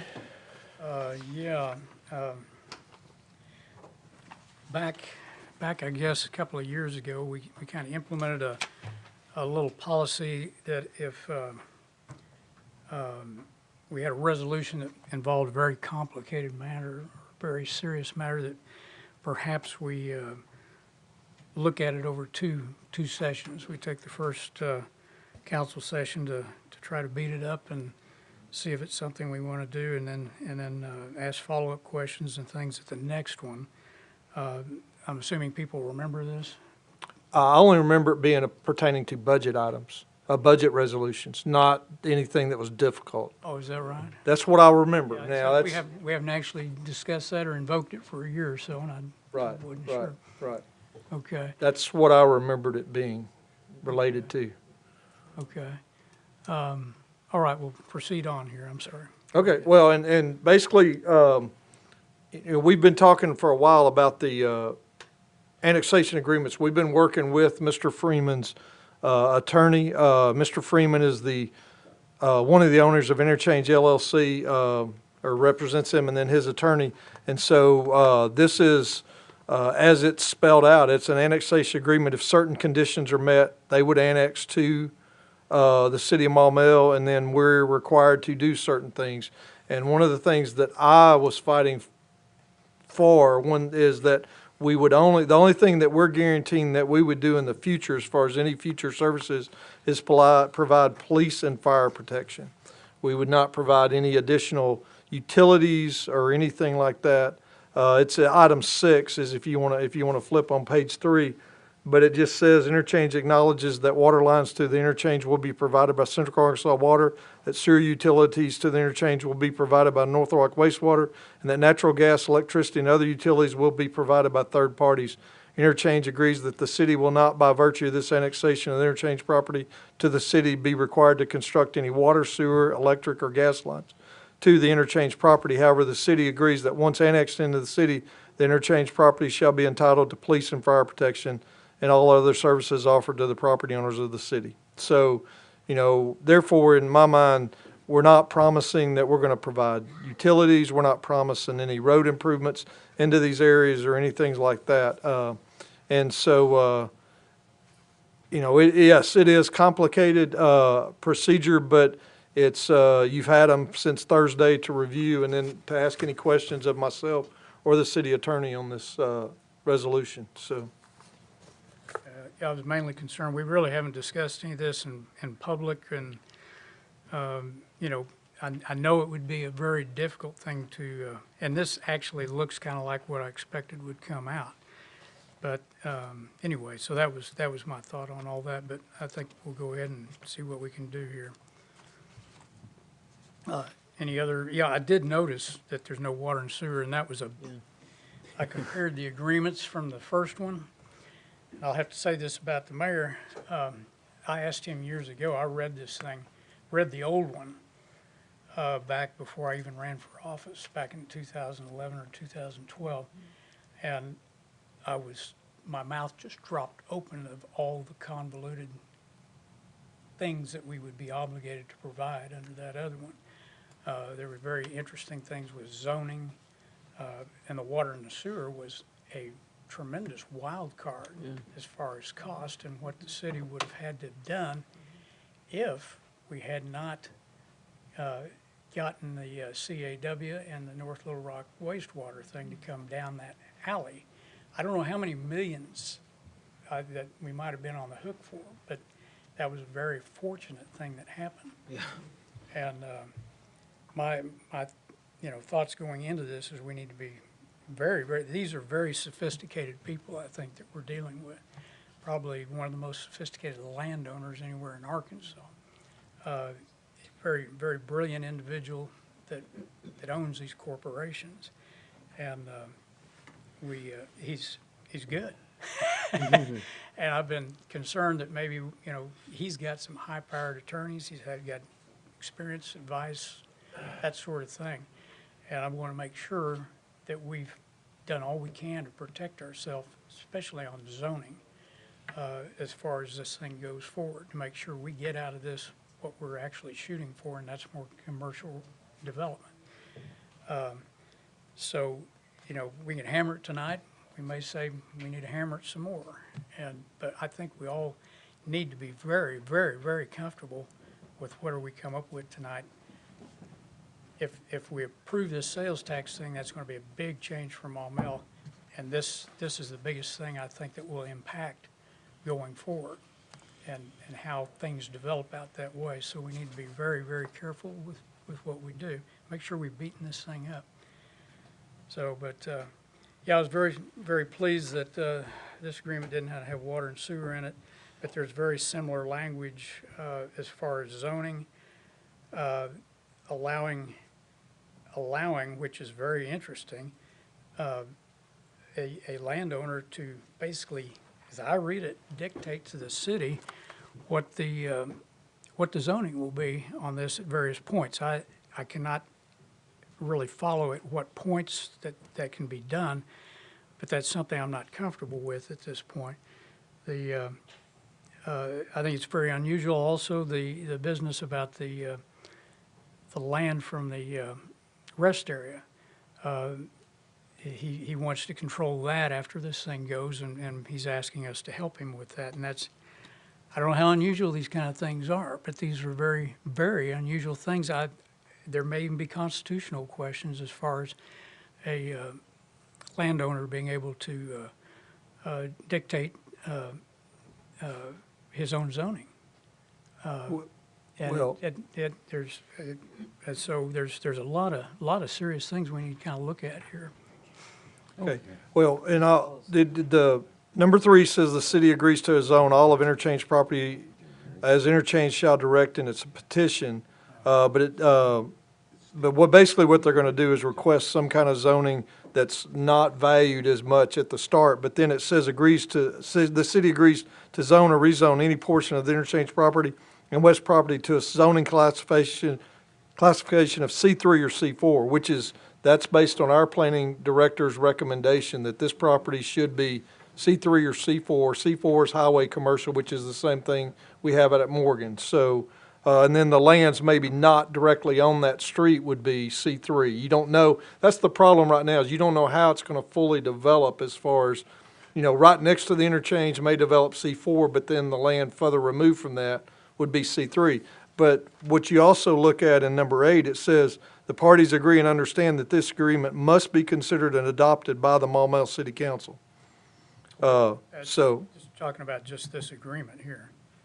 And then it does say something about further understand that waiver of city ordinances or zoning or whatever must likely. right, I would rather see the word subject to in there.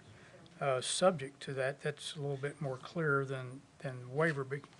I mean, there's times I wonder if, if they would find us in breach of agreement if we did not change the zoning as they ask. They may find we're in breach and perhaps de-annex. That's a concern of mine. If we go all this far, something like that trip us up. And I'd appreciate if Mr. Neri, if he's still in the audience, if he could weigh in on this. I don't know if he's still around. he's gone, yeah. And this is, has the planning commission, have they signed off on all this? Have they studied this? Has Mr. Neri? We got this last week in its final form, so I will tell you, no, they have not. What is the rush then? This is all subject to the sales tax passing, so. It is, but it's not a rush necessarily. I'm not gonna say it's a rush, but people all along keep asking, the question, and it's a lot from the opposition to the sales tax that, what's any guarantee they're gonna annex to the city of Maumelle? This is some of what would require that to happen, and so, it's not the people that are necessarily in favor of it, it's the people that are opposed are saying, well, you don't even have an agreement with them. So, if you wanna say there's a rush, that might be the rush, but. I don't know if that's that big a deal to. Okay, and I'm not saying that it has to be voted on tonight. You can always table a resolution. And Yeah. based on But- how the discussion goes, I may make that motion. But, I've got to, I'm not comfortable at this point, but I'm happy to turn it over to other questions here right now. okay. Councilmember Vapurzian? I was just gonna make a motion to approve resolution 2018-08. Second. We have a motion and a second to approve resolution number 2018-08. Is there a discussion on that motion? And I still have lights on, so we'll continue on. Councilmember Scott? Yes, I was wondering if our city attorney has looked at this and if you have any concerns. So I've more than looked at this. The mayor said. We have a high-powered attorney too, so. Yeah. The mayor said we got the final form recently. This has been on, and I've talked to Mr. Mosley about this in the past. I think it's been several months, and I said we've been working. We've gone back and forth. I don't know how many drafts. We've had meetings between them, me and the mayor, both in person or through email or through phone conversations.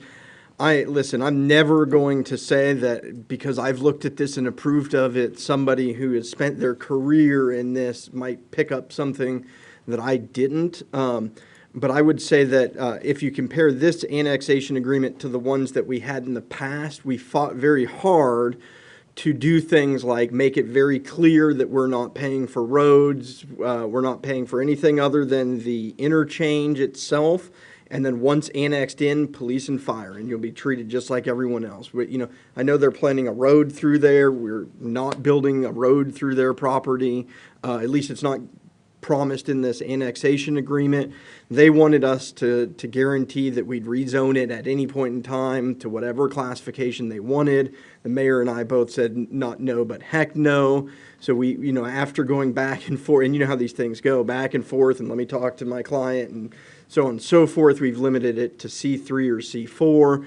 We've got other assurances. A lot of folks don't know this, but a big portion of their property, Interchange LLC's property on this side that's already part of Maumelle, is zoned industrial. We've got assurances in here that if they're building anything for commercial developments in that industrial zoned area, that they'll actually apply for a rezoning to commercial. Our industrial code currently allows some commercial developments. This contract will be limiting them in doing that. The benefit then is we get to apply our more stricter commercial zoning regulations to a commercial development that might have been able to come in under industrial, which would be a broader category of, it's more lenient. They could have more metal buildings. So we've got assurances for property already annexed into the Maumelle that, that if they're going to do commercial developments, it'll be bumped up. Let's see if anything else jumps to mind.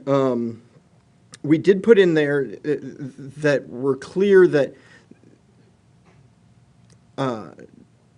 so the council has to approve certain things along the way. This is not an annexation petition. If this is agreed upon, it does not mean that they are, no matter what, they're not part of the city. And so part of that is that they would apply for a permit, and this city council cannot bind a future city council's policy decisions in that way. So we made sure that there's a provision in there saying all we can do is submit it to the city council. The city council will ultimately decide whether or not they're going to approve that, but that the city will work toward that the recommendation from staff would be to cooperate. Ultimately, it will be the city council's decision, just like anything. I also wanted to address the annexation issue. I was trying to pull up the code, but my understanding of the current code is that the property that is annexed into the city is annexed in as R1 or as designated by the applicant. And of course, if the city council doesn't like that classification, say it comes in as R3 or multifamily housing, of course, the council has the authority to, they're the ones making that determination at the time of annexation, whether to annex or not. What we couldn't do, though, is enforce this conditional annexation agreement by saying, no, you must annex in and we get to choose your zoning. But to the extent that the city was going to accept their annexation petition and annex them in, it would be at the zoning classification that they are requesting. So I guess, Councilmember Mosley, to answer your question, any annexation that comes into the city, the petitioner, the person applying in a voluntary annexation, any person applying to be annexed into the city gets to choose their zoning. And then the city council gets to say, no, we don't want industrial over here, so we're not going to accept your annexation into the city as industrial. And I guess through negotiations on the back end or beforehand, we could negotiate where, we're just not going to put industrial right here in the middle of a residential neighborhood. So to the extent you want to become part of the city, we're going to need a residential zoning or maybe light commercial or whatever the council would find palatable. Let me follow up while Yes, sir. you're talking that. I had asked you a couple of months ago what it would come in as, and I think I understood you said residential. Well, by default, when someone annexes into the city, it's R1 if they don't designate a zoning classification. Okay, so it would So if they designate it, and it would be in the petition that the city council, when they annex in the zoning, is included at that time. So it wouldn't be a surprise or a secret when the city annexed in, and then they wake up in the morning and read the newspaper the next day and find out, oh, we annexed in an industrial complex, when we thought we were accepting in a different designation. One of the things that we really tried to lock them down on is to tell us today what you would zone this. So let's work into the agreement what the zoning is now, not well, we'll study this later and come up with something.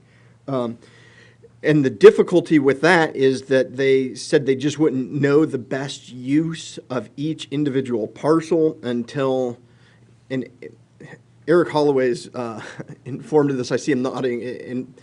And please let me know if I'm misstating something. I know you're not representing this on this project, but we've talked about other annexations that may follow this one. The concern was that they wouldn't have the studies done at this time, and it has really been the city pushing at this point for an annexation agreement with them. To get some sort of assurances that if we do everything we're saying we're going to do, you guys have to promise to do what we're letting everyone know is going to be done, if that makes sense. Because there's been a lot of discussions about during the special elections, the issues have come up with these areas that are going to be annexed in, and we have wanted on our end more assurances that that'll actually happen, as opposed to just a pie-in-the-sky promise, right? So it's been the city pushing this. We couldn't get them to declare ahead of time what zoning, and in all likelihood, it's 230 acres. I think the idea was that it might be multiple different zonings, depending on the topography and the development costs for the different areas and so on and so forth. And so, considering they hadn't spent the money doing the studies and tested the market just yet, that was as far as we could get. I don't anticipate a annexation agreement anytime soon that would get them to declare what their zoning would be at this time, right? So I don't think in the next 3 months or 6 months we could get an annexation agreement where they would be comfortable stating what they anticipate in several years zoning the property as. Okay. And there was something else I wanted to add, but I can't think of it. Well, while you're thinking, I will say something here to clarify what I said a minute ago. I was talking about all his high-powered experts and advice. I want to compliment our city attorney. He is one of the most brilliant individuals I've ever met in my life. And I in no way discount anything you try to do. It's just one of those deals. There may be two brilliant attorneys in a room. One may have 20 years of real estate experience, and the other one has one. Yeah, and I tried to preface that at the beginning. I may not be brilliant, but I'm smart enough to know that I don't know everything, and I haven't spent 30 years in this niche of a practice area. So I've learned the more people look at things, the better. That being said, with my so limited resources and our negotiation powers on this end, I think we've come out with something far better than was originally proposed, which I think was starting even better than the prior annexation agreements we have. Yeah, it is. And it is up to the council to make a determination as to whether you guys think it's good enough or postpone it. That is a council decision.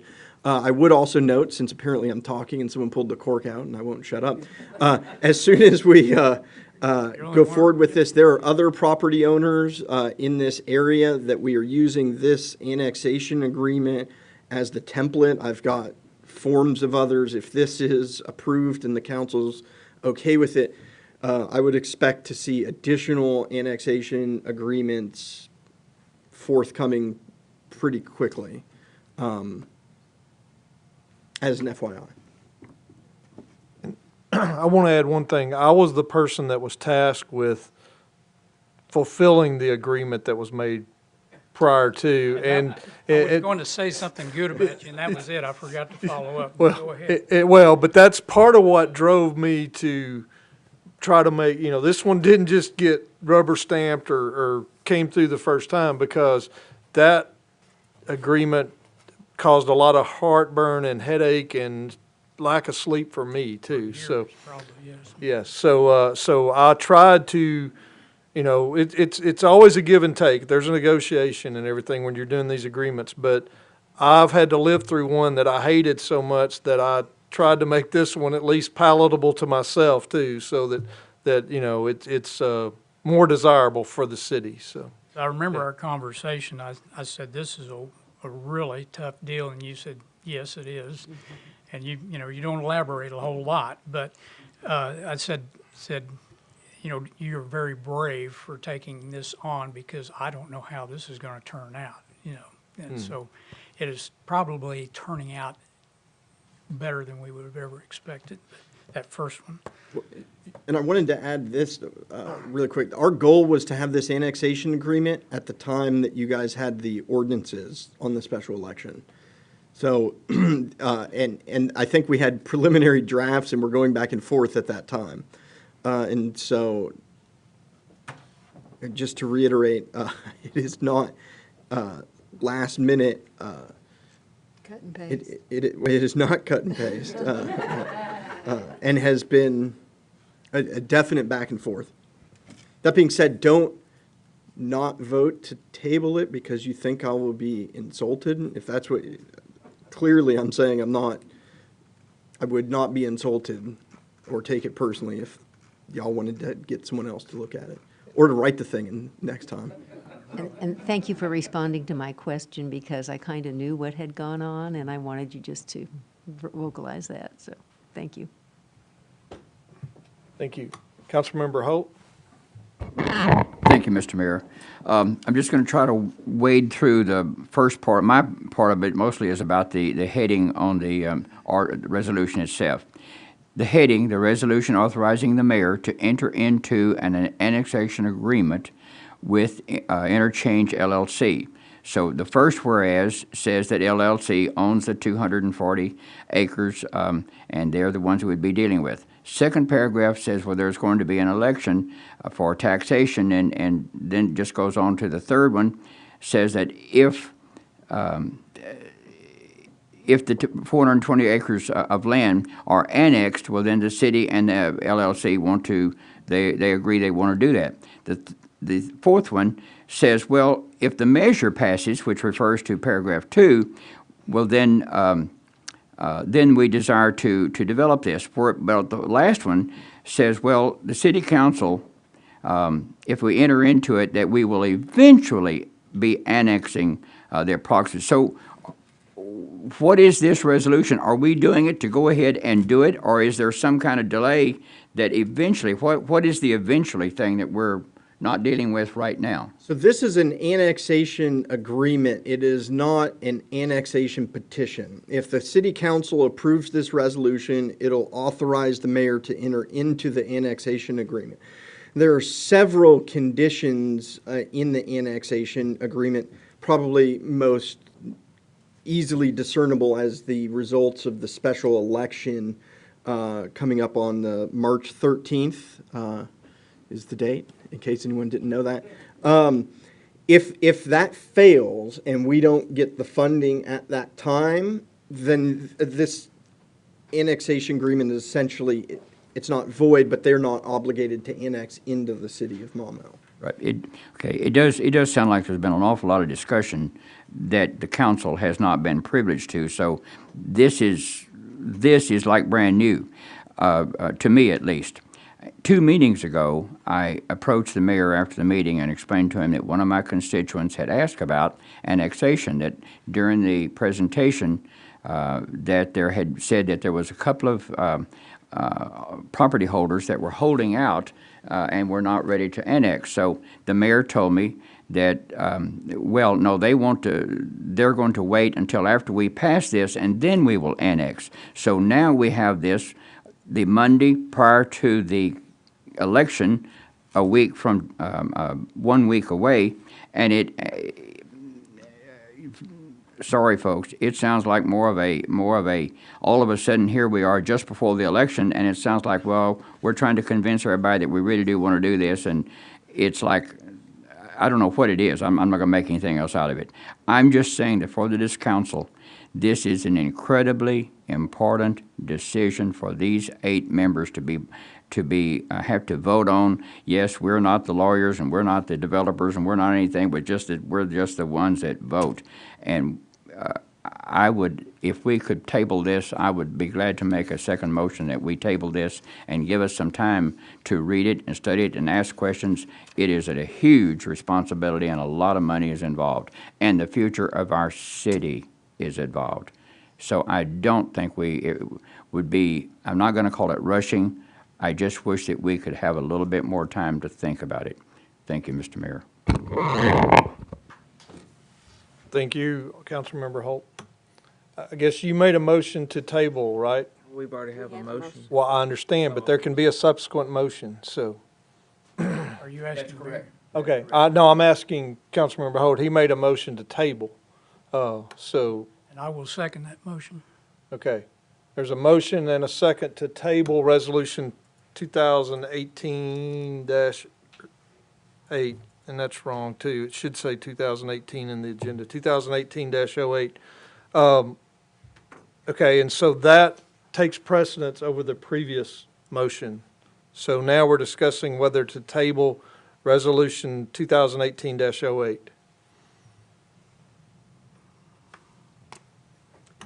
Councilmember Mosley? Yeah, I would echo what Councilmember Holt talked about, and that's basically what I was talking about. There's some things that I'm not comfortable with yet. I wouldn't be able to vote yes tonight. I would certainly love to get some input from our planning director, Jim Neri, on this thing, and maybe ask some questions about zoning and how comfortable he is with some things and that sort of thing. He's the expert. I want to kind of listen to him. So we could either table it for 2 weeks, the next meeting. We could do a workshop in between, maybe something we may all be happy after 30 minutes. Or we can continue this discussion at the next one. So, but I don't know if you named a time period, but I'd say at least 2 weeks. He did not. I think you should see if your motion passes. He could amend his motion. He can't amend his motion, but if he tables it, I just want you to be clear that then it takes the council to pull it back off the table, is what they call that. So it would take a motion by the council to pull it back off the table at some point in the future. Yeah. So, But that's where I stand. okay, is there any other questions or discussions on the motion to table resolution number 2018-08? If not, all those in favor, please signify by saying yes. Yes? Yes. Are you All- yes? To continue it, is that what the motion is? The motion is Table, to table. that's your motion. Back your motion. Yes. Okay. Oh, yes. Okay. All those in favor, there was 2 yeses. All those opposed say no. No. I think I have 6 noes. Is that correct? Okay, so motion fails. We have a motion currently on the floor to approve resolution number 2018-08. Is there any more discussion on that motion? If not, all those, Councilmember Mosley?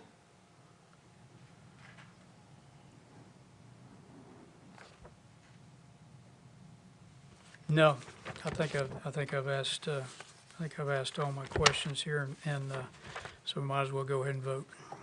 Okay, all right. We have a motion and a second to approve resolution number 2018-08.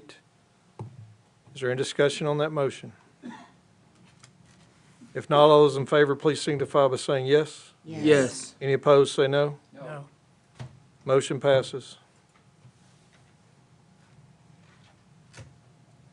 And I guess the final vote was 6-2, is that correct? Yes, sir, I believe that was correct. Yes, sir. Thank you. Moving on to the next item, mayor's comments. I don't think I need to mention it. There's a sales tax election on March the 13th. But no, there is a information sheet in your packet that gives you the actual voting precincts and the voting date on March the 13th. And you can vote from 7:30 a.m. to 7:30 p.m. And then you can early vote in Maumelle starting tomorrow morning at 10 a.m. till 5 p.m. And that will be Tuesday, Wednesday, Thursday, and Friday. So March 6th through March the 9th, you can vote in Maumelle from 10 to 5. And you can also vote at the Pulaski County Regional Building, which is 501 West Markham Street in Little Rock, which is directly across the street from Little Rock City Hall, and it's where Metro Plan's offices are located. You can vote there starting Tuesday morning, March the 6th through Monday, March the 12th, 8 a.m. to 5 p.m. They will not be voting on Saturday or Sunday. It is weekday only. So, but just want everybody to be aware of the election that's coming up. Next item is the Planning Commission report, and that will be done after the Planning Commission, since there wasn't one last month. City Council member comments? Councilmember Vapurzian? Wanted to thank the mayor. Had an issue that he was already aware of. One of our constituents over on Garden Oaks had a lot of water problems, water running through his yard, really deep. Put sandbags up there, and Mike Hogan stopped by and gave him some more sandbags. They already worked on the road, and there's not a lot that can be done for this guy, but the water just runs, the way the road curves, it just runs right up through his yard. He's had it in his garage, not in his house, but his backyard, it just, I mean, it floods, covers half the air conditioning, and it's just part of the lay of the land type of a situation. And but the mayor is well aware of it, and want to thank Mike for stopping out there, and at least we can't do what he would like us to do, but at least we can offer a helping hand. And that was very, very generous of that, and I appreciate the mayor and Mike doing that, so. Okay, thank you very much.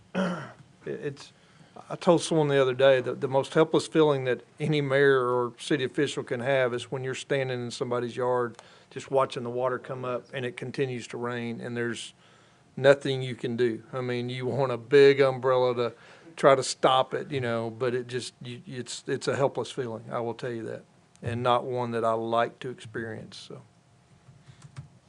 Any other council members' comments? Mr. City Attorney? No, sir. Madam City Clerk? Briefly, I'd like to apologize to Councilmember Mosley for my dramatic pause during the roll call vote. I am very well familiar with your name. And I also wanted to mention that I noticed that we have some new faces in the audience, and I'm glad you guys continued on and came to the council meeting. So it's great to see some new faces. That's it. All right, and just one other item, probably under FYI, I'll stick the information that Mr. Townsell left us. I also have the state law on impact fees also, and then I have their ordinance from Conway too. And I'll probably just stick it in a packet, and it will also have the budget for Conway. They brought in last year, where'd it go? I had it marked earlier. Last year they brought in $415,000 in impact fees. The year before that was $293,000, but they only budgeted $300,000 in 2018 for road impact fees. So, What's their annual budget? Any idea? well, I looked at their whole budget. I only copied a couple of pages. That's all right. It's $40 million, yes. And they're 3 times our size or more. And like their police vehicles, they spend $494,000 in police vehicles in 2016. So yeah, those were 2016 numbers I gave you. For 15 and 16, they budgeted 2017. They don't do actuals or estimated for the year before, but yeah. So, but yeah, that on the one page I'm looking at, but yeah. But they have about $3 million coming in just for sales tax on their street and police vehicles, so, yeah. They have what we don't. Well, they have a larger population and they have a lot of retail too They in their have done community. well. But they have done well on I-40. Yes. We will They have too. used I-40 as a hub. But I'm gonna include that in probably the next packet as far as just from FYI information. And with that, I'd entertain a motion to adjourn. Moved. Second. Have a motion and a second to adjourn. All those in favor, please signify by saying yes. Yes. Any opposed, say no. Meeting is adjourned.